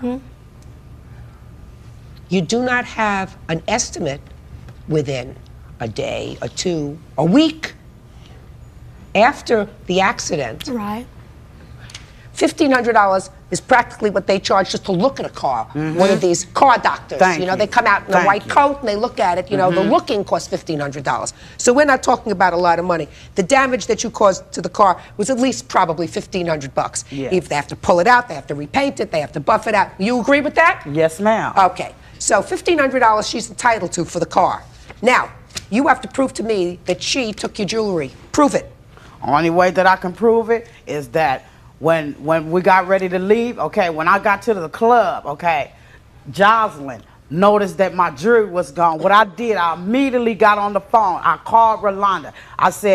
I dialed my number. Rolanda answered my phone. She said, hello. I said, Rolanda, this is Rhonda. First thing I said, how's the kids? She said, everything okay. I said, Rolanda, I left my rings on top of the TV. Can you please go get them for the kids won't mess with them? She said, okay. I said, I'm going to hold on until you do this. I was holding on the phone. Whether Rolanda went in my room to check to see was the rings there or not, I was holding on. She came back to the phone. She said, okay, I got them. I said, okay, everything's okay? She said, yes. I hung up the phone. When I returned home, I say approximately maybe about 2:30, close to 2:45. Immediately as I walked in my door, I seen my table. The glass was broke, Then Rolanda said, the window in the room is broke. I said, the room window. So I goes in the room and I pulls the curtain back. The whole window is busted out, A family heirloom that I had from my grandmother that's passed, that was broke, My rings was missing. All in one night. Okay. What happened? She called. And she did tell me that her ring was somewhere in her room. She did say that she would hold while I go in the room. I did not go in that room because I didn't want to be responsible for nothing coming up Just missing. a second. Okay. Stop you right there. All right. She called. She said, I'll hold on. I sat the phone Just down. a second. Okay. She said, I'll hold on while you go inside and get my rings because I don't want the kids. That's what she said to you. Right. And you did what? And I sat the phone down and sat there. I did not come back and reply to her. I got them. Yes, you did. Oh, sure you did. Yes, you did. That's what the reason sure you was did. holding on. Okay. That's why I was, excuse me. No. Excuse me. Oh, sure you did. She is lying. No, I did not. My mother is right here. Let me tell you why you did. Let me tell you why you did. Because it doesn't make sense. It's not logical for you to have then walked back and said, I don't have the rings. I'm sorry. You put the phone down. You said, gonna wait a couple of minutes. You picked the phone up. You said, got him. I didn't say got him. What did you say? I told her I was not going in her room because I wasn't going to be responsible. No, you didn't. That's what I said. Oh, you please, I didn't give me a leave break. out that living room. Give. Your Honor, You got that my is rings. the truth. I didn't leave out the living room. Oh, I believe it. I stayed you right know the next door bedroom to her. window was Listen broke. to me. Listen to me. Okay. Either way, Okay. you're responsible. She's absolutely right. Either way, you're responsible. She called you. That's what I You were did. babysitting for her children. She said, I left my rings. Please go inside and secure them. Instead of doing that, You copped an attitude, which I have a feeling you can do very easily, and you said, I'm not doing that. You took the phone, put it down, waited a minute, picked it up and said, I got him. That's what she did. No, I didn't, Your Honor. Sure you did. Tell me what rings were missing. This is the rings right here. I have the things from the rings and everything. They're not even finished paying for. Here's everything for the rings. It's the ones that's a room at all. That's your problem. Circled. Then you lied. Here's No, my I didn't. stuff Oh, for sure my- you did. For my table. Oh, sure I you didn't- did. I got the How? window fixed, but not the table. How, but Your this Honor? is How did you lie? Yeah. You lied because you told her I got the rings. No, Here I we go, didn't. right Oh, here. I never believe you told her did. that. Listen, I may be wrong. I was wrong once in 1950. I don't remember what it was, but I'm sure I was wrong And once this in day 1950. too, Your Honor, because I didn't say that to her. Be quiet. Judge Judy is ready to rule. And later today, You are so full of baloney. Am I?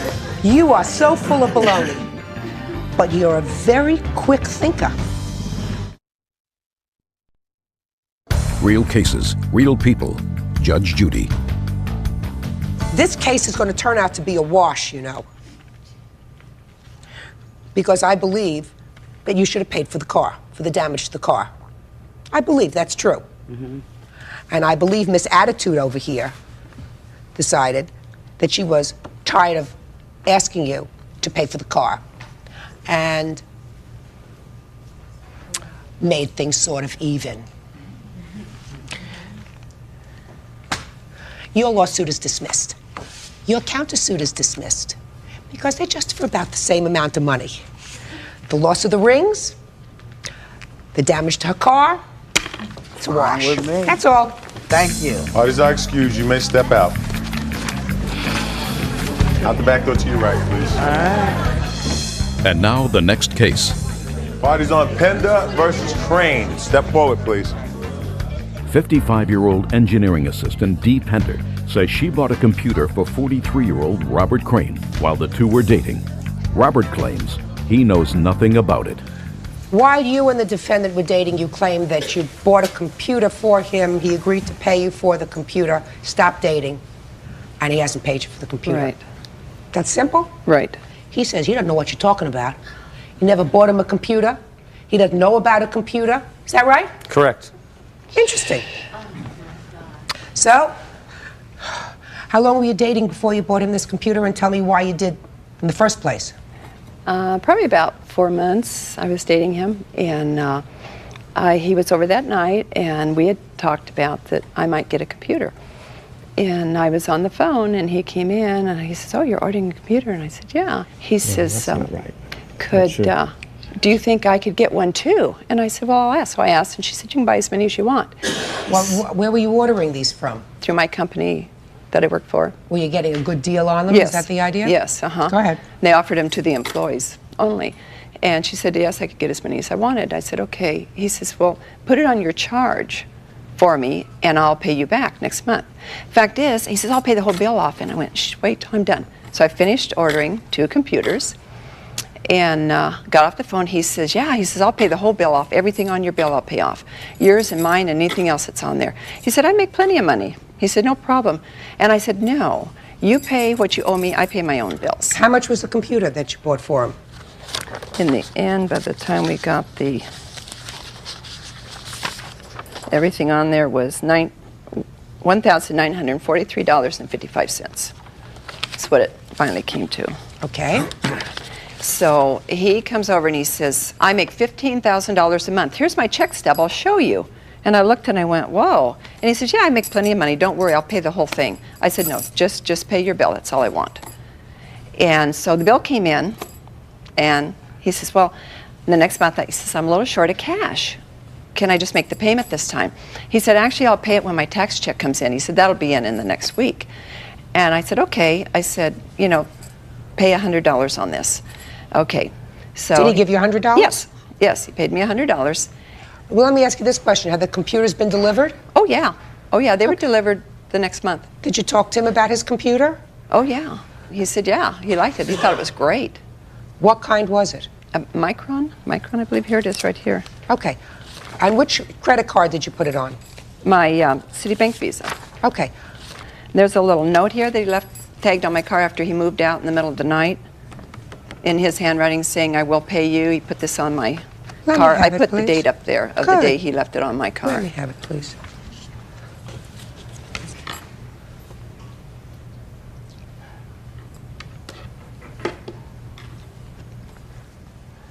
Yes. I'm listening. Yes, ma'am. As far as this computer, she'd called me and said she'd purchased a computer. And as far as another computer, I know nothing about it. I was very shocked on this lawsuit that she served me. I was very shocked. I was very shocked. And thing I did, I finally had to move because all she did was call me every night. She wanted to pursue this relationship. Hey, I didn't want to hear anything else about it. So I finally had to move because we lived in the same complex. I did not need to hear any Madam, more of this if you from can't her. be quiet, you have to leave. Do you understand? So the only thing I can see is she's very distressed that she couldn't pursue this relationship. So you think she bought these 2 computers that are clearly on her bill for somebody else, or maybe she just wanted 2 computers for herself? Possibly. As far as that, the only thing I knew, she called me up, she said, "Oh, I bought a computer." "Oh, you did? Okay, fine." If there would be a copy of a check that you gave her for $100, what would that be for? It would be for some stamps that I purchased from her for a mail order business that she was going into, that I paid her for. You are so full of baloney. Am I? You are so full of baloney.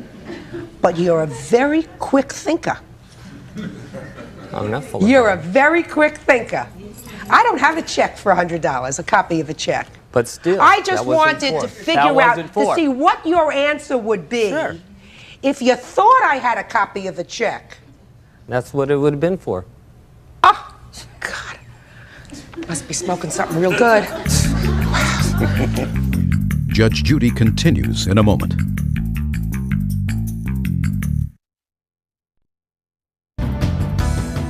$1,943.55 is what your Visa bill shows.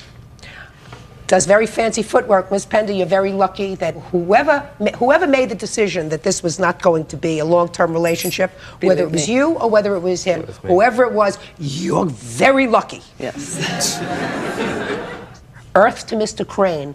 You can't pull the wool over everybody's eyes all the time, sir. I'm sorry. What were the interest charges since this purchase was made? His interest charges, we're going to give him credit for the $100, even though he now says it's for stamps. And also lost wages because same time he moved, his company moved. And it took me 2 days to find out where they were. You're going to, listen, you're going to chalk that up to experience. Okay. All I want to know is the interest. It's $320. She had a business card all along. 2163, right? That's what you got there. That's what I got there. Judgment for the plaintiff in the amount of $2,163. Parties are excused. You may step out. Judge Judy will continue in a moment. And on the next Judge Judy. I'm the daughter, and I know the whole story. And I'll tell you, when you're born to lie and you do it well, you can get through life, and he is proof of that. No. Yeah, they're just ganging up on me. That's why I'm by myself. So, hey.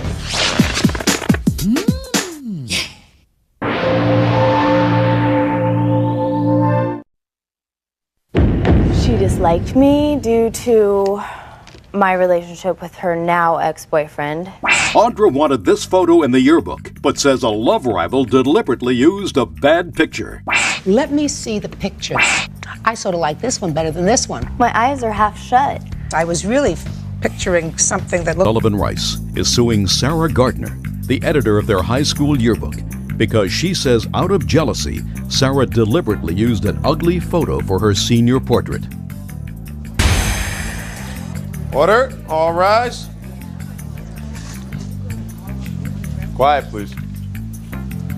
Now, this is case number 268 on the calendar in the matter of Rice versus Gardner. Parties have been sworn in, Judge. You may be seated. Have a seat, please, sir. You graduated from high school? Correct. You were in charge of the high school yearbook? Correct. The senior section. where they put all the pictures of the seniors, and underneath it, you know, most likely to succeed, most likely to have 10 children before 30th birthday, those little things, right? And Ms. Rice, you claim in this lawsuit, where you're asking for $3,500, that the defendant caused a very ugly picture of you to be placed in the yearbook. Not the picture you had selected. Correct. And that's because the two of you had some sort of a history together. Correct. So tell me about it. She disliked me due to my relationship with her now ex-boyfriend, who's my witness. And she was very jealous, and this is a very malicious and dishonest thing to do. And let me see the picture that she put of you in the yearbook. this is the picture that was supposed to be in there, and if you notice, it says yearbook selection on the back. And I verified that with the photography studio. Oh, that's not such a bad picture in there. My eyes are half shut. It's not the point that it's like a horrible picture, it's the point that everybody that turns to that picture is going to see me and remember me as that. And that's not what I want. And that wasn't what I asked for. Well, first of all, I'm glad that I looked at it, because I was really picturing something that looked like Quasimodo based upon what you wrote in your complaint. I mean, you're a very pretty young lady. It would be very hard to make you look ugly. I want to tell you something. Truth of the matter is, I sort of like this one better than this one, but that's just my own personal taste. Let's find out what the defense is for putting the picture that she had not selected in the yearbook. Miss Gardner. Okay. There's about 300 senior pictures that were in my charge. What was supposed to happen is that seniors were supposed to specify which picture they wanted in the yearbook. Show her the back of that picture. Either they were to call their photo company. No. Right. She did that. She did everything she was supposed to do. Miss Gardner, I want you to look at me and tell me whether, when you selected that picture for her, did you get a stack of them from the photographer? Yes, we got a whole box of envelopes. Okay. That you took any special care in selecting her picture? No. There were 3 other individuals that worked with me the first day. Turi, who is my witness, worked with me on the first day, and then there were 2 other individuals who helped me. You worked with her? Yes. Step up here. And what we did is that the seniors that did specify which picture they wanted, She did that. Right. The numbers that did indicate, we pulled those pictures. And Hers then, did. And then the 3/4 of the seniors who did not specify, we were advised by Mr. Sonemaker to pick the top photo from each envelope. Okay, but she picked which photo she wanted. It's on the back of her photo, that's the one she picked. If Mr. Sonemaker had a meeting with her and she specified, he did not let me know. We did divide up the pictures between me and the other 3 individuals that worked with me, and since we were working very fast, no, I don't know who handled Audra's picture. Do you remember who handled her picture? No, I going through, it takes you about 2 minutes to do each one, and you don't even look at their names really. You just look to see if the barcode was there. And now, Miss Rice, other than the fact that you have a history with Miss Gardner over you. Correct. In which... What other evidence do you have that she purposely picked the wrong picture to put in your yearbook? Okay, this is what here we go. The process I went through. I know the process you went through. You picked the right picture. You put the right thing on the back. Just tell me what proof you have that she purposely selected the wrong picture. Do you know? Yes, ma'am. Sure. Just a minute. Your Honor, on the last day of school, she was pestering me to get me to sign her yearbook. Who was? Miss Gardner. And she said that, "Do you see Audra's picture?" And I said, "Yeah." And she laughed hysterically as if to say that she did it herself. She said, "Ha ha ha, did you see how funny it looked?" So she just laughed and said, "Did you see her picture?" Don't tell me as if you're in your mind. What she said was, did you see Audra's picture? And she laughed. Yes, Your Honor. Did you do that? No, I did not. I would like to add that... Just a minute. Okay, sorry. Sure you did. Sure you did. That's exactly what you said to him. Don't give me a lot of baloney. Can I please add something? Add it. Okay, I did not say that to him. I do feel that... What did you say to him? I'm not interested in what you feel. What did you say to him? Actually, from what I remember, there was a lot of goofing off. There was other people there. Jacob did run into a fellow who did want to fight him. What do you remember about the picture? What do I remember about the picture? About the conversation about the picture. There was no conversation about a picture. I feel that he's not a credible witness. I do have a restraining order against this gentleman. You do? Yes. Can I see right it? Here. I also have notes that she wrote displaying her disgust for Audra. This is going to be a quote directly from Sarah. I saw Audra at lunch, and if it weren't for my heavy bag and a cigarette, her ass would have been down. She continues to say about how upset she is, and then she says, I don't really mind. It's not you that I care about and don't want to hurt, it's them. Let me see the restraining order. Curious about this. He looks like butter would melt in his mouth, right?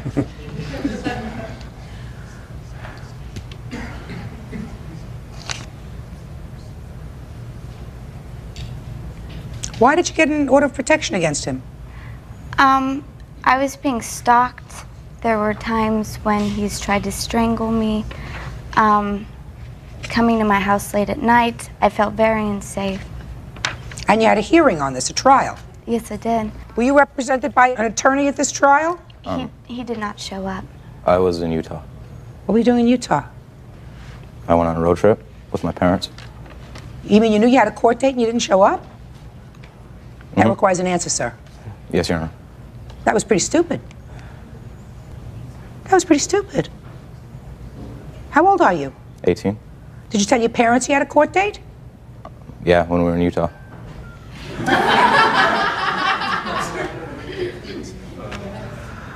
Oh. The more I spend time here, the more I love my children. Judge Judy continues in a moment. I believe, no matter what you tell me, that you selected a picture of her different from the one that she had selected just to give her an old zinger. And later today. Well, he didn't give us much of a chance really to get out of the way. He used his car as a battering ram. Real cases, real people. Judge Judy. 18-year-old Audra Sullivan Rice is suing her classmate and editor of their high school yearbook, Sarah Gardner, claiming Sarah deliberately selected an ugly photo for her senior portrait. Sarah claims it wasn't her job to pick the photos. The picture of you in the yearbook isn't terrible. As a matter of fact, I think I like it a little bit better than the one you selected. I do, however, think that there was some design to get that picture in there. It just seems too coincidental to me that she's in charge of the yearbook, she can't stand you, you pick a picture and a different picture goes in there, right? And there's all just too much coincidence that doesn't sit comfortably with me. But if she picked the wrong picture, truth of the matter is, I think she picked a better one. So I don't think you should be that discouraged. Okay. And Miss Gardner, there's a certain thing about misusing your authority. If anything, you should have been far more careful about selecting her picture as making sure it was the right picture. Right, but there was no specification. Oh, yes, there was. You keep saying there was no specification, and I'm telling you. There were a lot of seniors who did come to my attention that they did specifically pick a picture, and then they look at weren't the back on of the picture. Would you hands on the picture? I don't want them to touch each other. Right? What does that say back there? Actually, I did not I didn't ask you what you see. I asked you what it said back there. Yearbook selection. Okay. Bottom line is, I believe, no matter what you tell me, that you selected a picture of her different from the one that she had selected just to give her an old zinger. The fact that you happen to have picked one that wasn't terrible and that I really think is much nicer is really not the issue. It's not, you're not damaged $3,500 worth, madam. What I wanted to You're do, not damaged $3,000 by this photograph. You damaged maybe a lesson. So what's a lesson? Less is $100, Bird. That's good. $100 for the plaintiff, that's all. Party's already excused. You may step out.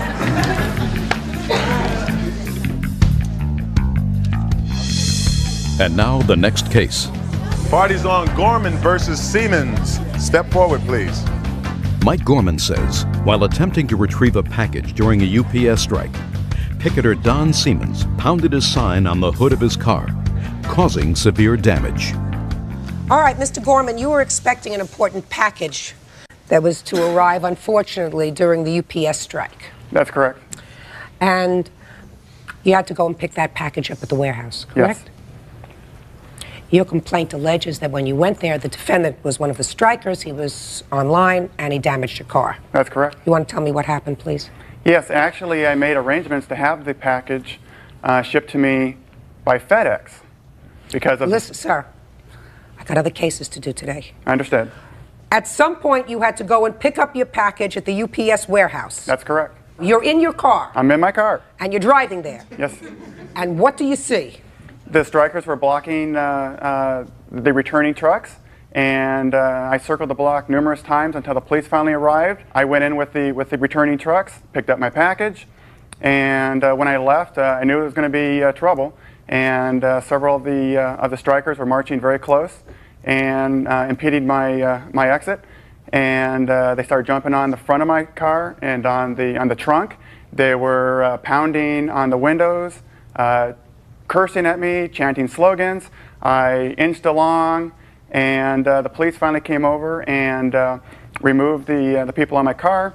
Mr. They were actually on your car? Oh, yes, ma'am. At least 8 of them. Okay. On the front and the back. And Mr. Siemens was the last to be removed. And when he exited, he took his sign and pounded it into my hood. And I immediately stopped the car, and the police separated us, and he went over and took our names and information. What was the cost of the damage to your car? Approximately $500. You have the bill? I do. All right, Mr. Siemens. I think he's living in a fantasy world. I can't believe this. Judge Judy continues in a moment. Are you interrupting me? 2 people can't talk at the same time. And when my mouth is moving, you have to be quiet. Real cases, real people. Judge Judy. Mike Gorman is suing UPS worker Don Siemens for damaging his car with a picket sign during a strike. Don says he was only trying to get out of the way when Mike drove through the picket line, nearly running him over. You're on strike. Yes, ma'am. Yes, Your Honor. You're circling. We were walking the sidewalk there, yes, back and forth. So tell me what happened.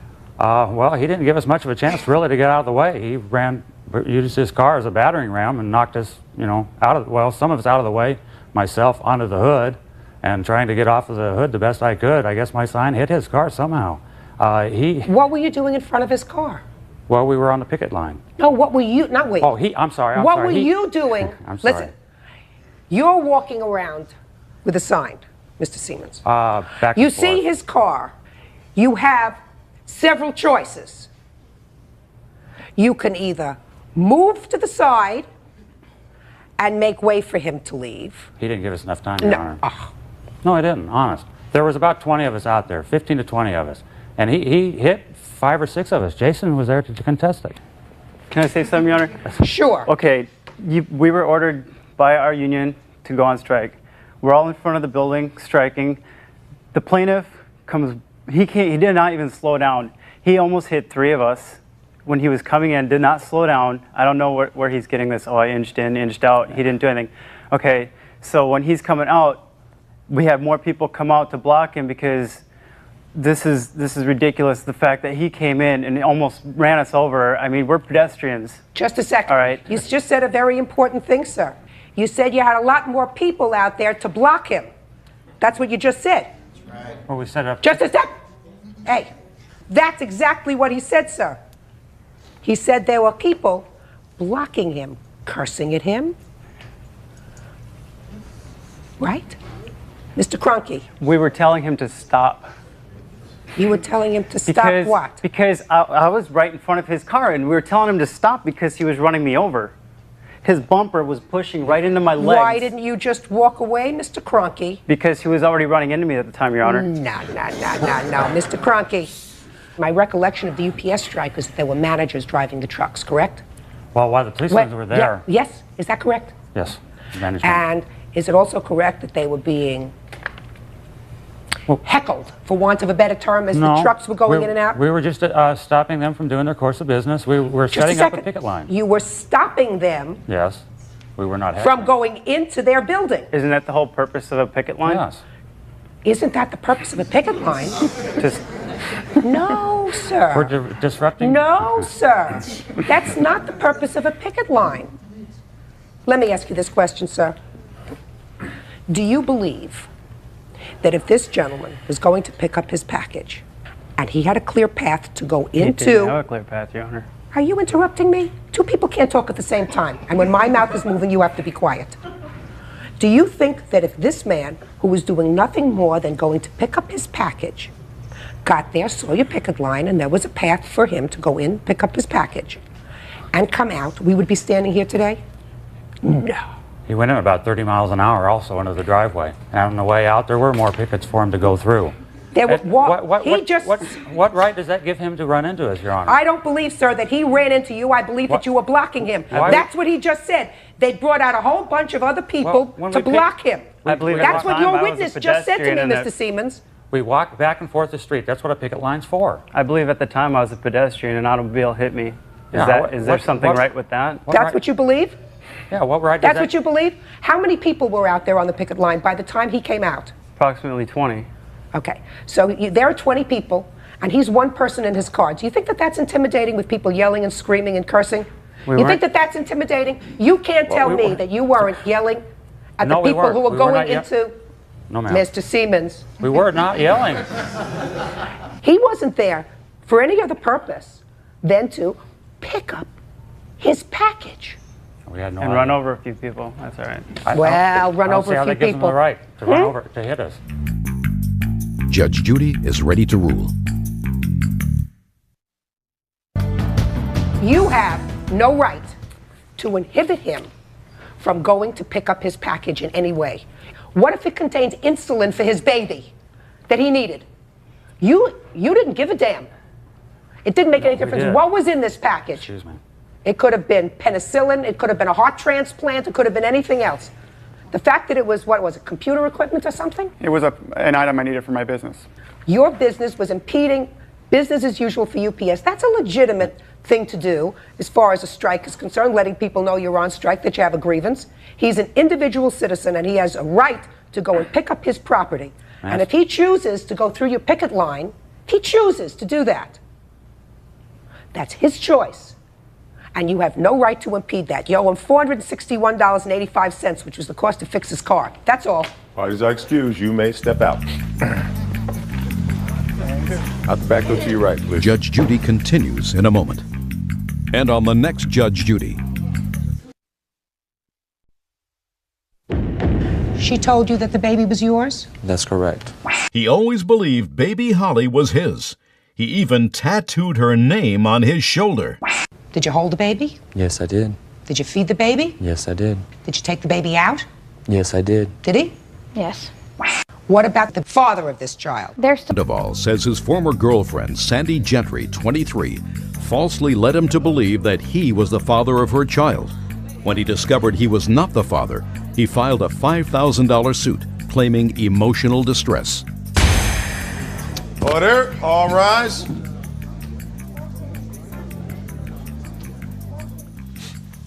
Yeah, this is case number 261 on the calendar in the matter of Sandoval versus Gentry. Parties have been sworn in. Judge, you may be seated. Have a seat, please. Mr. Sandoval, according to your papers, sir, you and the defendant dated briefly and were romantically involved, were sexually intimate. Yes. And there came a time when you broke up. Yes. And during that time, you were pregnant, had a baby. Is that right? Yes. And you called him and told him that you would have the baby. Yes. Yeah. And invited him to come over to see the baby. Mm-hmm. Do you remember what you said to him?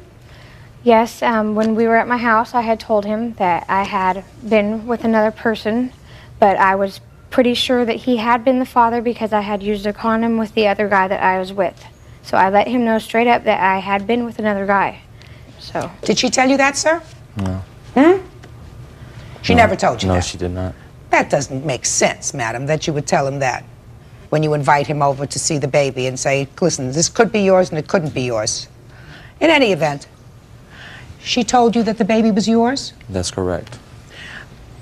And at that time, according to these papers, you weren't living close to each other. That's correct. Where were you living, sir? I was living in Stockton with my mother. And where were you living? I was living in Hayward with my parents. And how far is that away? About 50 miles. And you moved? Yes, I moved to be near the child. Did you take an apartment? I rented a house with my friend. And you were visiting the baby? Yes. How often? About at least 3 times a week. Would you go over to her parents' house? Yes, I would. Is that right? I did. A couple times, yes. So he would come over and visit with the baby. Were you present when he visited with the baby? Yes. Did you hold the baby? Yes, I did. Did you feed the baby? Yes, I did. Did he? Yes. Did you take the baby out? Yes, I did. Sometimes with her, sometimes away from her. And for how long did this go on? From the time she was about 3.5 weeks till she was about 5.5 months. So for 5.5 months, for 5 months, you spent a lot of time with the baby. Yes. And then there came a time when you were called into court for child support. No, that's not true. What happened? I initiated court proceedings against her because she would not give me any access to the child whatsoever. Well, what happened that stopped this free flow of visitation that you had? We began having problems arguing over money and things because she didn't think that I was trying hard enough to look for work. So you were arguing over something. Yes. Did there come a time when you told him that he wasn't to see the baby anymore? Yes, he was harassing me at work. He kept calling me. I told him not to call me in case of an emergency. He called me anyway, over and over again. What would he call you about? What are you doing? I'm at work. I'm working, you know? Yes. And I said, you know, just please call me, you know, if there's an emergency, and he would call me just any time. Well, what did that have to do with the baby? He would go over the babysitter's house. You know, she asked him to call first. He wouldn't call first. He just started showing up over there. It's just it's just a bunch of things that just came down to it. I don't. So you told him that he couldn't see the baby anymore. Is that right? Mm-hmm. So you went to court. Yes, I did. And when you went to court, you had a blood test. Yes, and it excluded me. And the blood test said that you could not possibly be the biological father of this child. That's correct. And then what happened, sir? Because that's not the only thing that you're suing her for, the fact that she misled you. I got served papers at my aunt's house in March, on March 20th, and I received the papers by April. And that was the state calling you into court for child support. Correct. Because you had listed his name as the father. And the welfare department, they have you put down. No, listen to me. Just answer my question. Yes. You had listed his name as the father. And the other guy also. They have you put down whoever the father could be on a child support paper. And so, you know, you put down both of them and they go from there. So you were called into court again, sir? Yes. And I was told that they would start detaching my wages, taking my taxes. And I sent them copies of this paternity test, and I mean, they wouldn't hear it. They said because there was 2 parties that took the test that I had to resubmit it again. So you took the test again? Yes, I did. And it again excluded you? Yes, correct. Did you have to pay for the blood test? The second one, no, I did not. Did you have to pay for the first one? Yes, I did. How much did you have to pay for the first one? I believe it was $440. Did you have to pay for a lawyer? No, I represented myself completely. Did you have any other expenses, sir, as a result of this proceeding? Out-of-pocket expenses?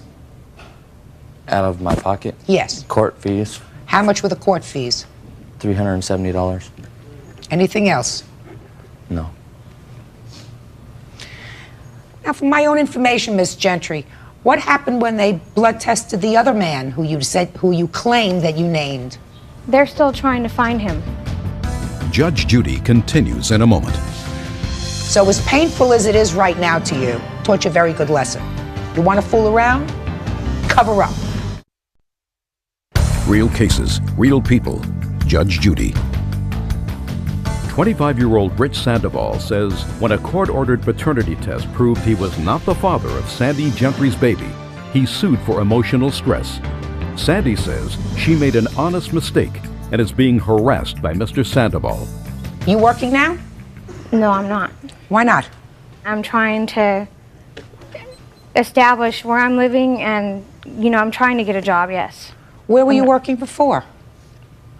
Just odd jobs through a temp agency. So why did you stop working? Because I just couldn't handle it anymore. I couldn't handle him. He came to my work, or someone came to my work, and I just couldn't take the harassment anymore. What harassment? From him. And I just couldn't take it anymore. What was going on? Well, explain to me what was going on, Miss Gentry. I don't understand what was going on. Well, it's just he would harass me, and he would... That's a conclusion. How did he harass you? He would call me, he would threaten me. How did he threaten you? He threatened me and my friend over the phone. What did he say, madam? That he was, if I didn't watch out, I was going to be shot, things like that. Did you ever say that to her? The problem, Miss Gentry, is when a court gets the impression that somebody's a liar, they question everything that they say. Now, you told this man that he was the father of this child. He believed you. I did tell him that there was another guy, that there was a possibility that the other guy might have been the father, but... I don't believe that.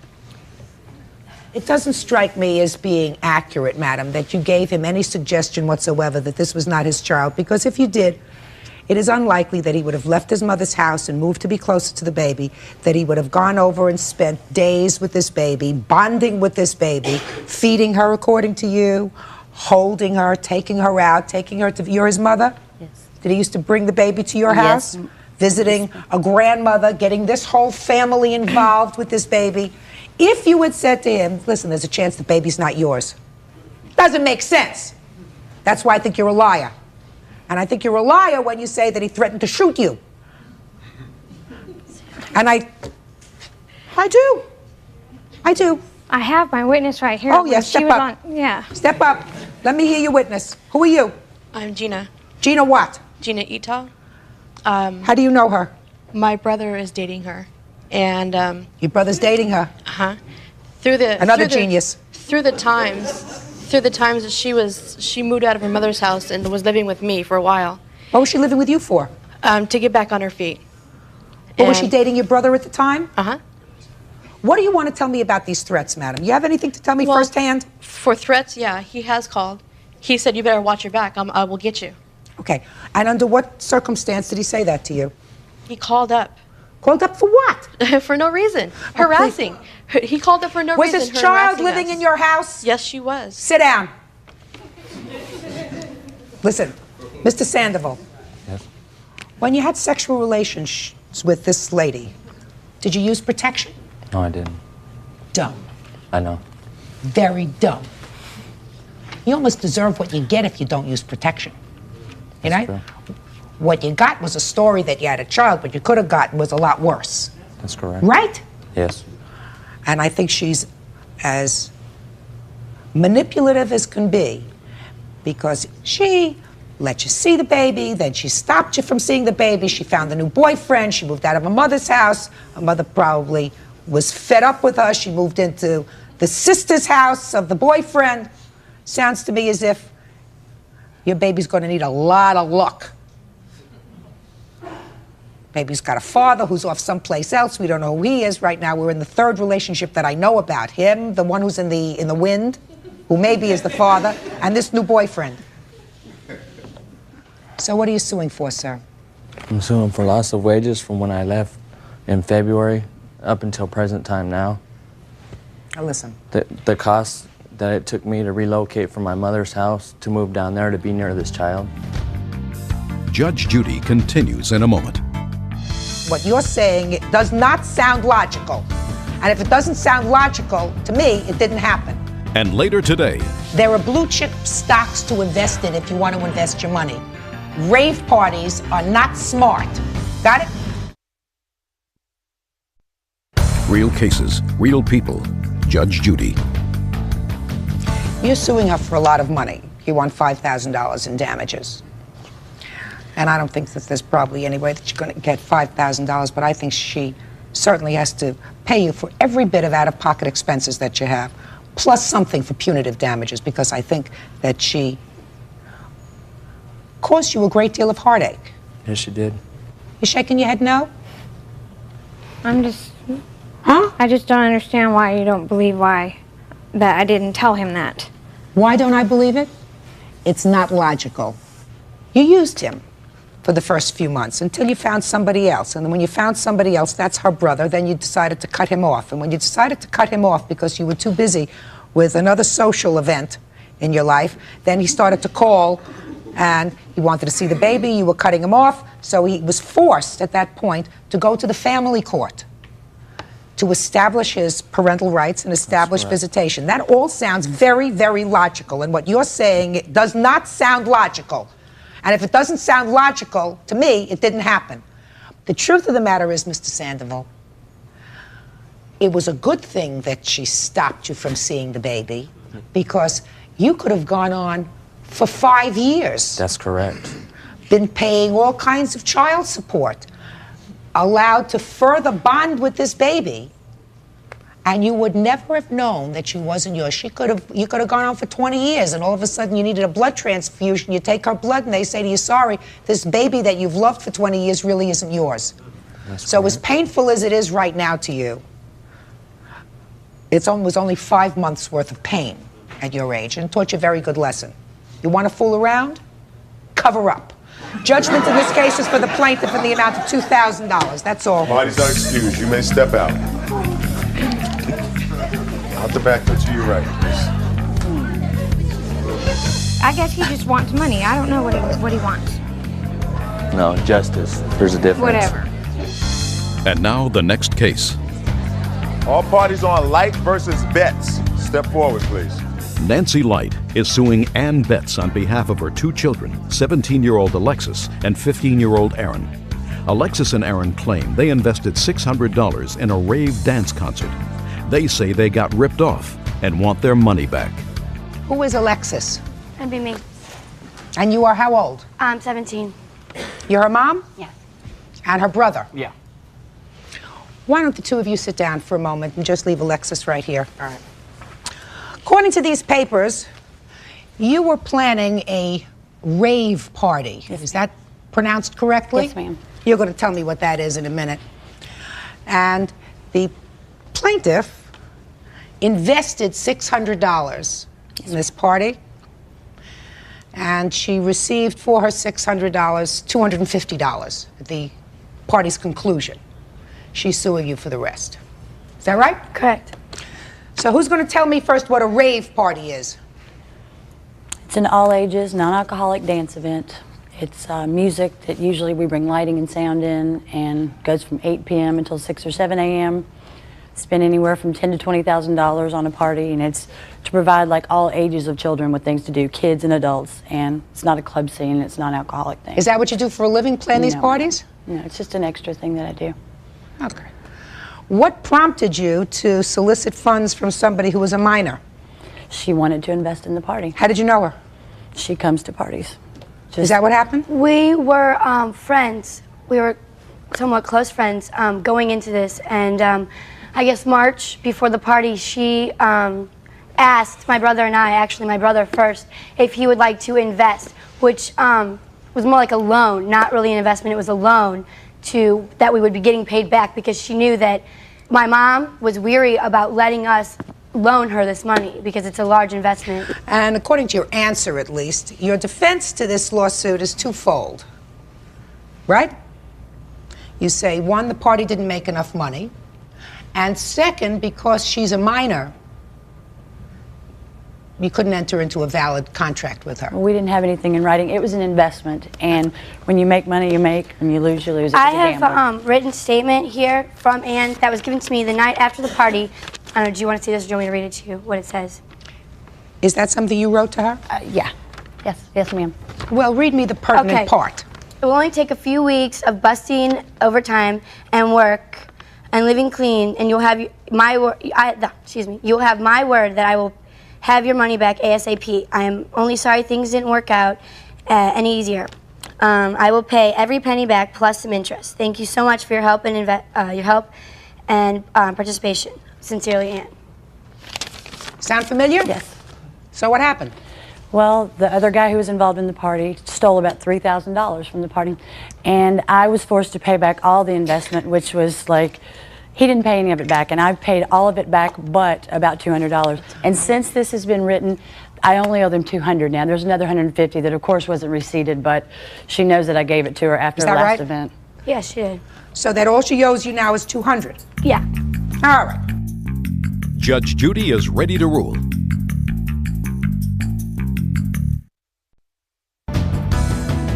Miss Betts, I wanted to find out what this rave party was, and I wanted to find out what your story was. Bottom line is, your second premise in defense of this lawsuit is wholly 100% incorrect under the law. When you enter into a contract with a minor, you do so at your own peril.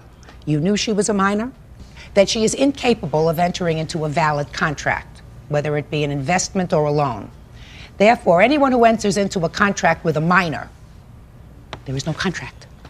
That money has to be paid back to her, because dealing with her, even though she's pretty smart, pretty savvy, and she sounds like she doesn't take any baloney from anybody, it's no different dealing with her than it would be dealing with someone who was 8 years old in the eyes of the law. So you couldn't go over to somebody, an 8-year-old who was running a lemonade stand on the corner and say, would you like to invest $25 in my rave party? You can't do that.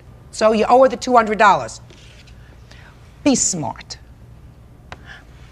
You have to learn something before you involve yourself in business. Well, yeah. I trusted her, though, and that's It's not a the question thing. of trust. It's a question of knowing what you know. At your age, you don't know a lot. Right? Right. You don't know a lot. You don't know a lot about business. You don't know a lot about people. Your mother probably does. But you don't. She knows a lot. That's why the law protects children from sometimes unscrupulous people who prey on young children to take their money out of their savings account, to take their money out of their piggy bank, to take their money out of their college fund, and invest in all kinds of harebrained schemes. There are blue chip stocks to invest in if you want to invest your money. Rave parties are not smart. Got it? Judgment in this case is for the plaintiff in the amount of $200. Thank you. Parties are excused. You may step out.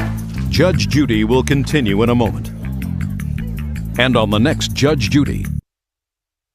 There was some Hopefully. drama and some scandal and some fighting going on, but now hopefully after this we can all kind of make amends and go about our lives. They're not going to give her any more money.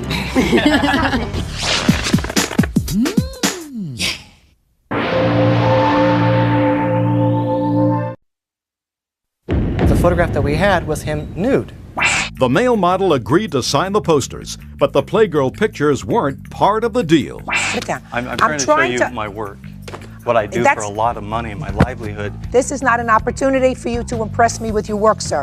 You still haven't told me today why you believe you're entitled to fight. Quiet in the courtroom, please.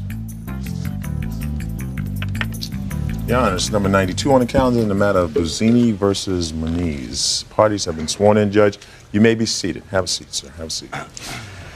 Mr. Buzzini, you say that the defendant has in his possession pictures of you and has been selling them and is not authorized to have them or sell them.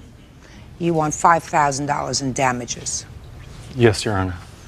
Why don't you tell me how he came into possession of these pictures and why you think that you're damaged to the tune of $5,000? Well, Your Honor, my wife had arranged a public appearance with the defendant. I was to appear, and what I was promoting at the time was a couple posters that I had, and also a calendar which I'd worked on. It was a project of 2 years. This is one of the pictures that will be in question. The agreement was to appear for approximately 2 hours, which was fine, and I would be signing autographs of the posters, and that's all that I was aware of at the time. Signing the posters? Posters, correct. Are you a model by trade, sir? Yes, ma'am. Go ahead. And I do have a portfolio here. This is my livelihood. And Okay. And Mr. Muniz? Muniz. You have a store that's called Baby Jane's of Hollywood? Yes. What kind of store is this? Celebrity collectibles. And how do you make your money? Normally selling stills and posters and autographs. We have autograph sessions a couple times a year. And is this one of those autograph sessions that Yes. you arranged for? Mrs. Bazzini came to us to carry his posters, and she wanted to sell us all the posters. We don't normally stock non-movie posters. So what we agreed with her was we would give him 100% of the money for the poster sales as long as he would sign the other photographs that we had, which were from a Playgirl layout from 1985. He was Man of the Year. But we asked if she could supply us with another photo that was current and that he had clothes on, that we could use with the press and that he could sign at the event. How many photographs were you supposed to get for you to sell in exchange for letting him come in and sign his posters and sell them? We printed 50 of each image. There are 3 images. So you had 150 Yes. altogether that was supposed to be your property, and you were supposed to keep 100% of the revenues from those? No, he would get $5 for every signature that he put onto a photo. And if people came in with their own items, like their copies of Playgirl, he would get $5 for that also. Your Honor, the defendant had mentioned to me prior to me arriving, would you object to signing other photographs if people brought them along? And I said, no, I'll accommodate that, and that's no problem. Is that relevant? Yes, it is. How? Because halfway during not even halfway during, they started bringing pictures that was this picture, which I had no idea at the time that was printed up. This was not to be printed up. This is a project, Your Honor, that is in progress. I have not sold this yet. Who started bringing those pictures?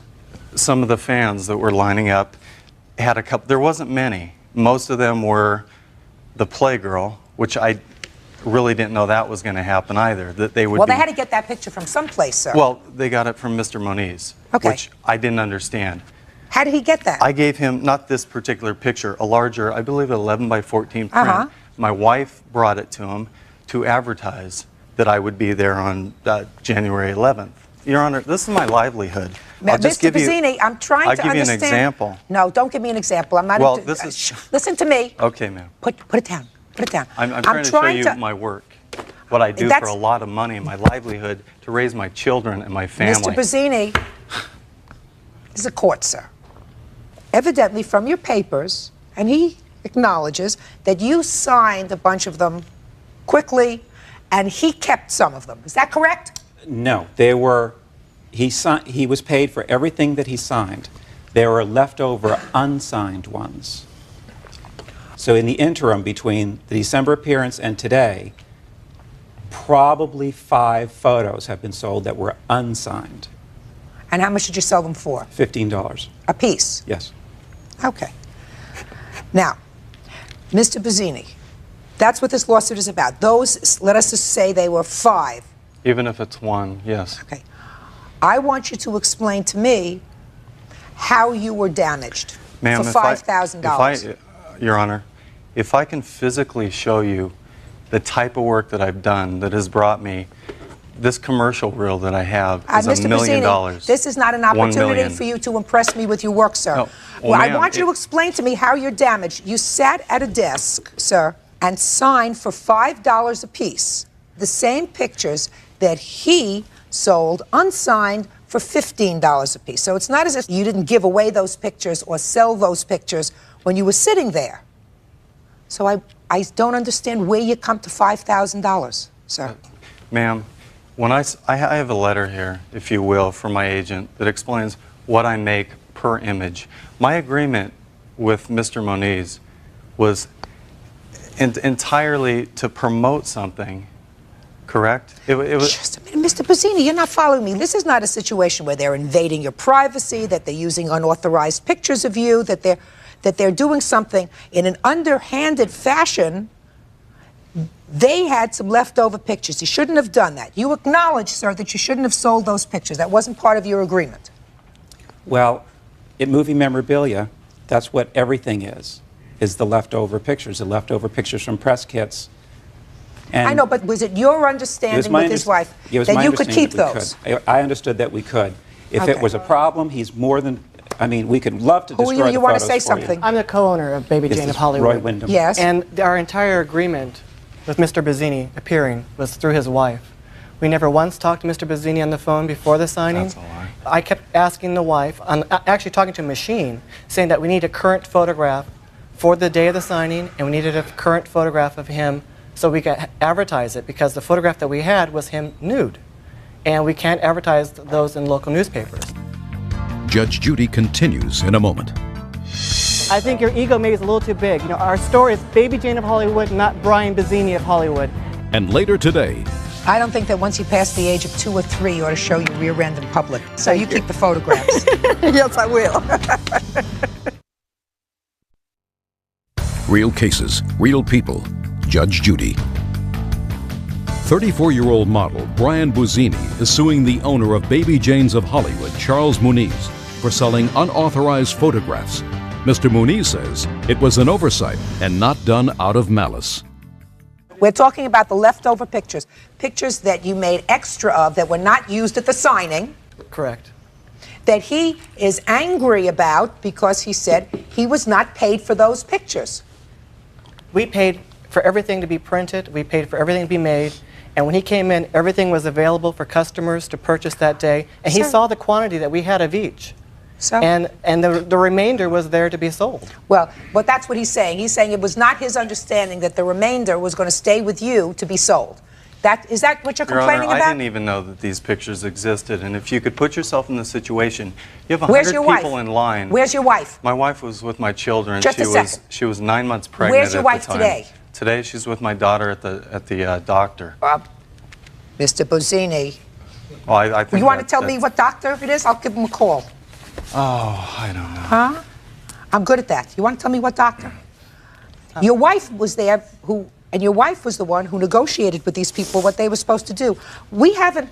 Why don't you sit down? I have a picture here that he signed. This is a photograph that he's complaining about. That he autographed to me the day of the signing, so he knew that we had available in the store. He knew they After were the fact, sold. Your Honor, And after he the wrote fact, on there, I'm sitting there with 100 people in I appreciate the line. hospitality. Sit down, sir.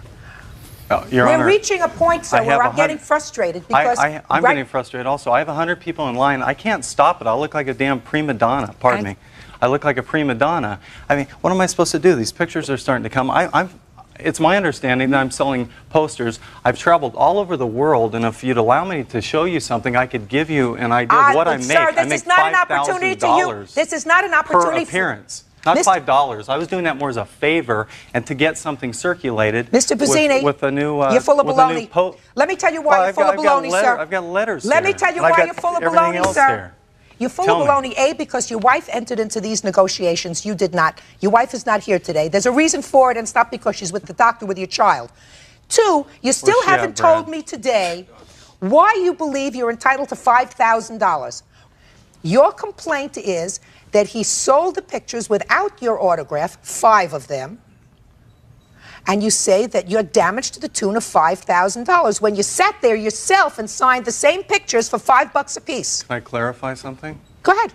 I questioned it the first time this picture was presented to me to sign. I said, this is a project. I don't want this picture out. That's like revealing the cover of your book to the public before people see it.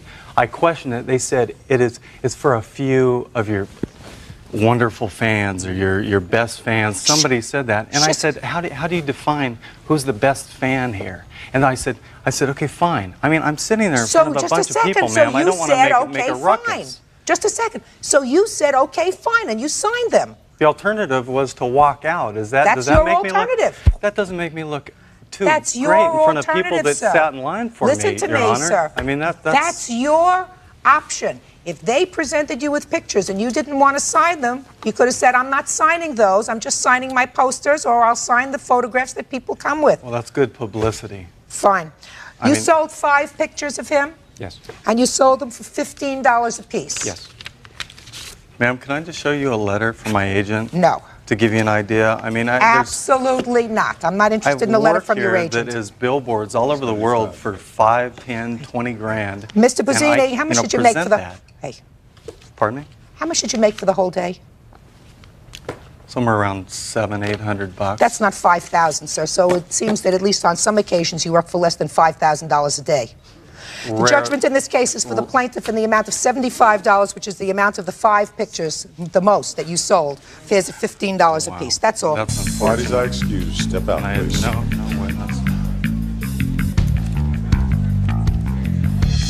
If everybody could just take a damn picture of me, then I guess I wouldn't have much of a profession. That's like having vigilantes do the work for Judge Judy. Guess she'd be out of a job, wouldn't she? Might be a good idea. And now the next case. Parties on McKenzie versus Cooper. Step forward, please. 62-year-old Betty McKenzie says 72-year-old Lonnie Cooper knocked her to the floor while she was in line at her bank. Lonnie says it was Betty who did the shoving. So you two people are online in a bank. You never saw each other before, is that right? That's right. You say this nice gentleman over here assaulted you. He says that you assaulted him. I can hardly believe that, looking at the two of you.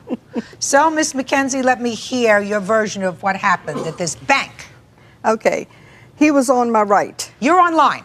Yes, I'm in the line. He was on the right. What was he doing on the right? He was at a teller. He was at the teller? He was at the teller. So he was in front of you and to the right? That's right. Okay. I was getting ready, the man was getting ready to come out the teller on my left. The man dropped a piece of paper. Which man dropped a piece of paper? The man that was coming out the teller on my left. So what happened? I told him he dropped a piece of paper. He said, forget it. And he walked on out the door. The man on my right, he gonna come in front of me to pick up the piece of paper with his right hand. That's this gentleman? Yes, and take his left hand and knock me to the floor.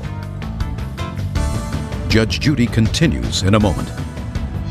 Your lawyer thought you were going to be able to get a lot of money from the bank. And it wasn't the bank's fault because Mr. Cooper had bad manners. Yeah. Real cases, real people.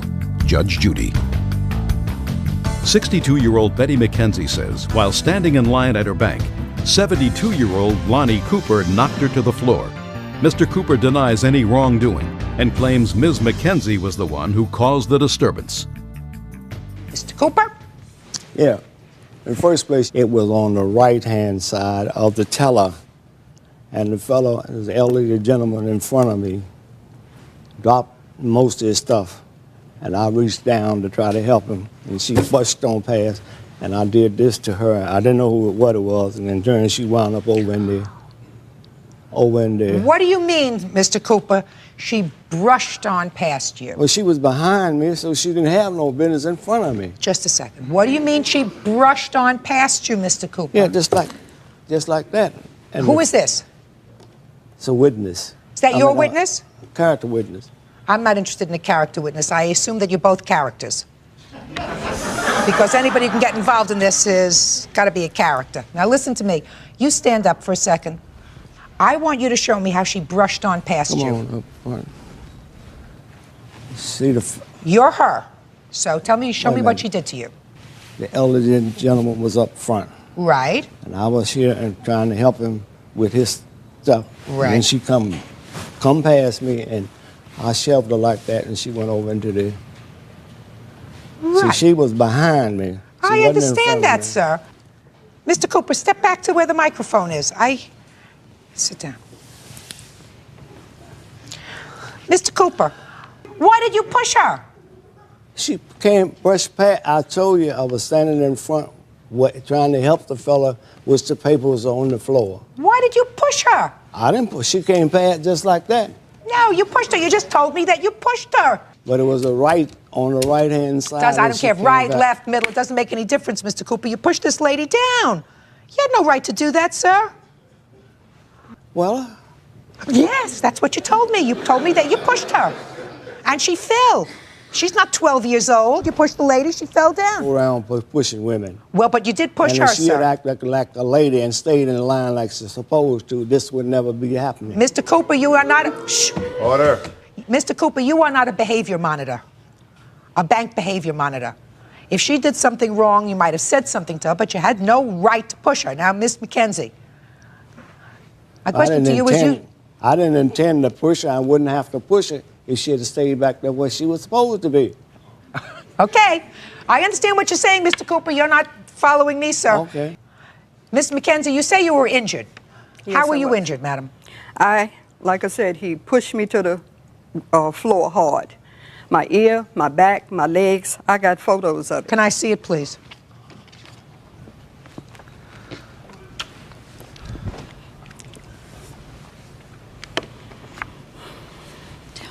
Ooh, that's a nasty. That's just between you and me, okay? Do you have doctor's reports? Yes, I do. May I see them, please? I don't think that once you pass the age of 2 or 3, you ought to show your rear end in public. I mean, that's a... So you keep the photographs. Yes, I will. How would she get past me if I'm in front of her? Mr. Cooper, stop being a nudnik. Judge Judy is ready to rule. You had medical bills of $2,645? That's one of them. When did this incident occur? What date? The 4th of March. This wouldn't have happened if she had been a lady and stayed back there where she was supposed to be, but she wanted to be bullheaded. Mr. Cooper, she has a lot of medical bills here, and you did the wrong thing. You have medical bills that are about $3,000, $4,000. Were any of them reimbursed by your insurance? No. Why not? I had got a lawyer at first, but he had thought it was the bank. And then when he found out it wasn't the bank, then I Then had he to take dropped it on my... Yes. Don't you have medical insurance? I had Medicaid. Did you submit these bills to Medicaid? No, well, my doctor had told me not to do that. Your doctor told you not to do that because your lawyer thought he was going to be able to work up a big medical bill so that you were going to be able to get a lot of money from the bank. Right. And it wasn't the bank's fault No, it because wasn't Mr. the Cooper bank's had fault. bad manners. Yeah. But I think, Mr. Cooper, that what you did to this lady was wrong, and she suffered for months as a result of your pushing her. She's suing for $5,000. That's what I'm giving her, $5,000, judgment for the plaintiff. That's all. Parties are excused. You may step out. Thank you. Out the back door to your right, please. Judge Judy continues in a moment. And on the next Judge Judy. It appears that this lady was just trying to get money, and that's exactly what she got. And if her, yes, she takes that much. I have 2 witnesses. No, it's just another example of people just ripping you off. I'm through.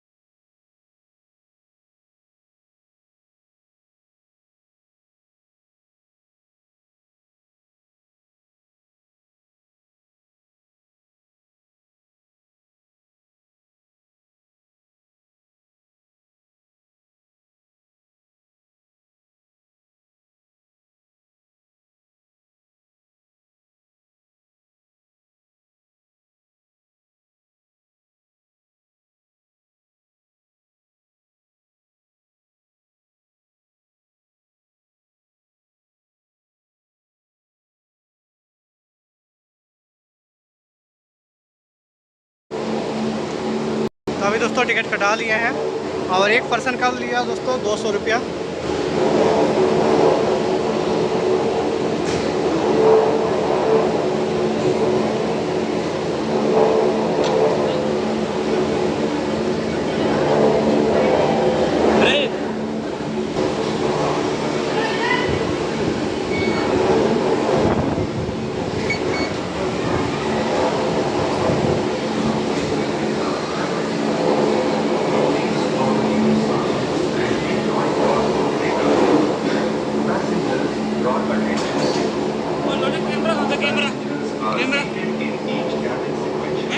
Bag में है।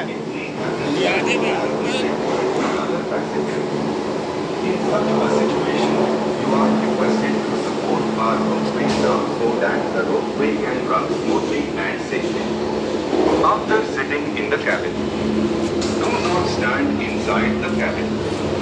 Do not change seats and do not move the cabin. Remain seated when the cabin is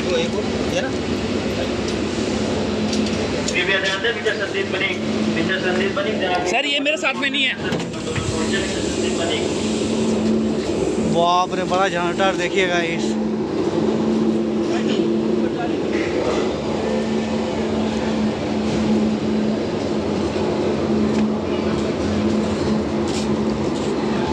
भाई साहब।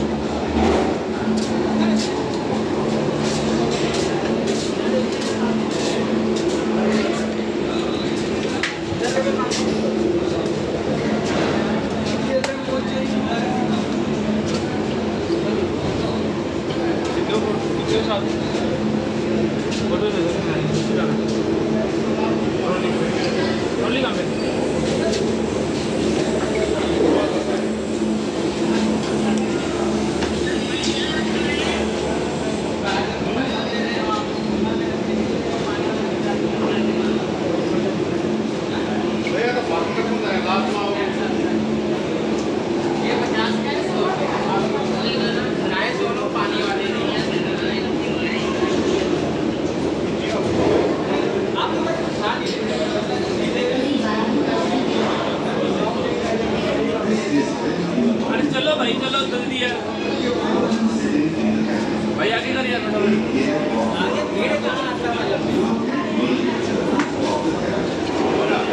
गर्मी कितनी हो रही है भाई यार देख तो ले यार गर्मी कितनी है क्या करेंगे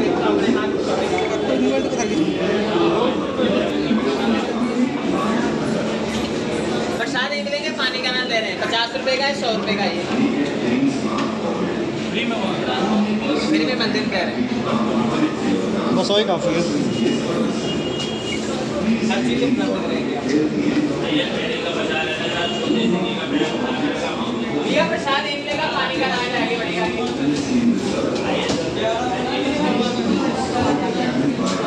भैया ले लो प्रसाद ले लो लेना 50 के ले लो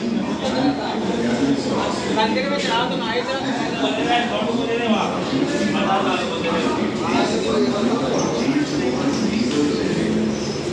Please leave the boarding area as soon as you board from cabin.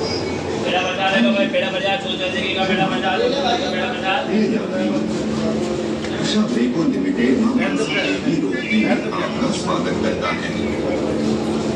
Usha ब्रेको limited Bharat की सबसे पुरानी और नंबर 1 रोपवे कंपनी है। आपकी सुरक्षा हमारी प्राथमिकता है, इसलिए कृपया दिए गए निर्देशों का पालन करें और अपनी रोपवे यात्रा का आनंद लें। प्रत्येक केबिन में 4 यात्री क्रम से बैठाए जाते हैं। ऐसा हो सकता है कि आपको किसी दूसरे यात्री के साथ बैठना पड़े।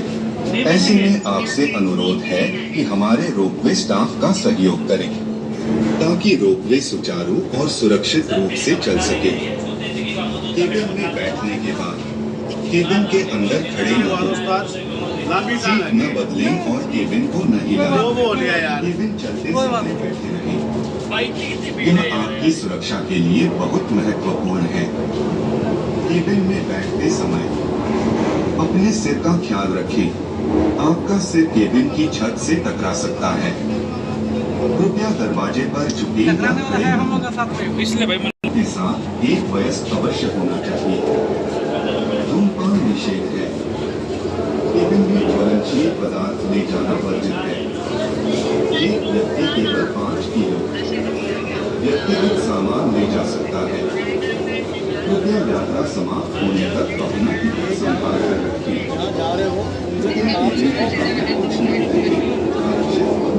बैठ के जाऊंगा। कृपया केबिन का विवरण पूछ करना किसी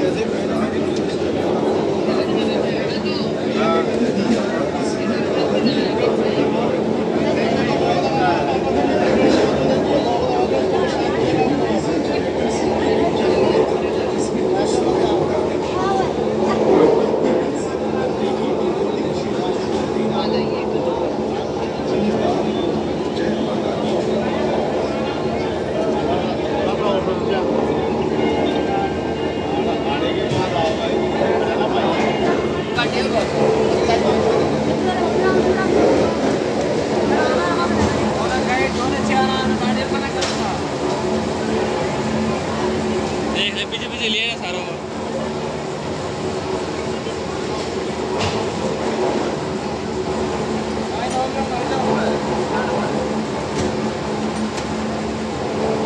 गाइस ये है पटोला। तो यहाँ पे हम जा रहे हैं। तो यहाँ पे देख सकते हो मेरे साथ में कौन कौन है।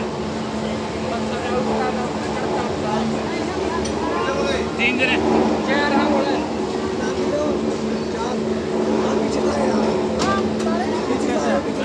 ना यार सिलाई ना।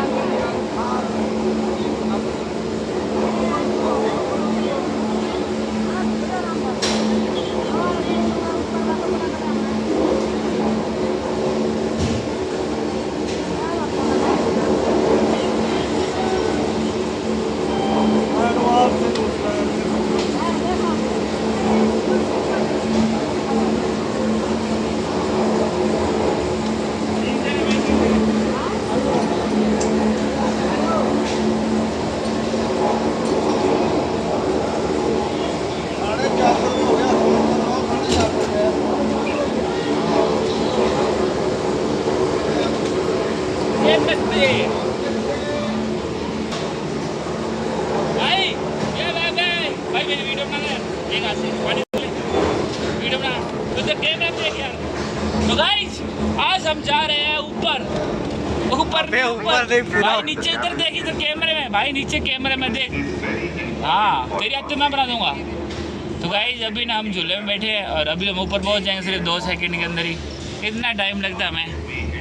तो गाइस VIP लोग मेरे साथ में टेंशन मुझे किसी चीज़ की है नहीं। ठीक खुला खर्चा चलने दो गाड़ी। जितना दूर चलता है चलने दे यार। और तो गाइस देखते कितनी देर तक ये जो तो गाइस कहने बाद कुछ हो स्वाद आ रहे यार। भाई व्यू दिखा इधर भी दिखा यार गाल फट रही है। ओ भाई तो गाइस ये देखो तो गाइस यार सुहाना मौसम है। गाली नहीं। तो यहाँ पे ऐसी बातें चलती रहती छोटी छोटी शहरों में बड़ी बड़ी बातें होती रहती। तो गाइस हम लोग ऊपर चढ़ने वाले हैं लेकिन यार काफी ओह माय गॉड भाई रोक दे यार गाड़ी यार। भाई हेलो बेबी गाइस बहुत ऊपर चढ़ गए यार। और गाइस काफी ज्यादा मुझे डर लग रहा है यार कसम से बता रहे भाई। ओ भाई साहब क्या हो रहा है यार। भाई 200 रुपये ज्यादा ले ले उतार दे मुझे यार। इसकी वजह की गाइस देख यार इतना ऊपर है यार देख। गाइस कर रखा यही नहीं यहाँ पे। तो गाइस देखो आपके सामने हम यहाँ पे भाई साहब हम ना ट्रॉली की मदद से हम ऊपर जाने की कोशिश कर रहे हैं। ऊपर भगवान के पास नहीं जा रहे भी भाई। तो अरे सुन बोल यार मेरे फट रही है कसम से बता रहे यार। गाइस गेट खोल दे तो मैं भाई एकदम मत कर यार इससे डर लग रहा है मुझे। नीचे घुसे फिर अब काल जो ऊपर आने लग गया ना। भाई जल्दी उतार दे यार मुझे 200 रुपये ज्यादा ले ले भाई। गाइस कसम से बता रहे यार। भाई और चीख भाई साहब मेरे से 200 रुपये ज्यादा ले ला यार उतार दे यार। यार जिंदगी में पहली बार आया यार 200 रुपये ज्यादा ले ले यार। तो भाई मेरे पीछे व्यू तो देख सकते हो क्या सुहाना व्यू हो रहा है। बट व्यू मस्त है यार लेकिन कसम से बता रहे गाइस मेरा फट रही है यार। पहुंच के गाइस 200 रुपये ज्यादा ले ले यार उतार दो मुझे यार। भाई भगवान भला करे। पहुंच गई गाइस। जय माता रानी। ओ यार क्या हो रहा है एक बार करके यार।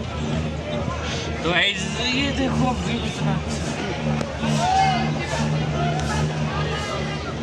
भाई साहब 200 रुपये ज़्यादा ले ले यार, उतार दे यार। नहीं उतारेगा तो आ चुके हैं हम ऊपर। तो फाइनली गाइस हम लोग आ चुके हैं, लेकिन बहुत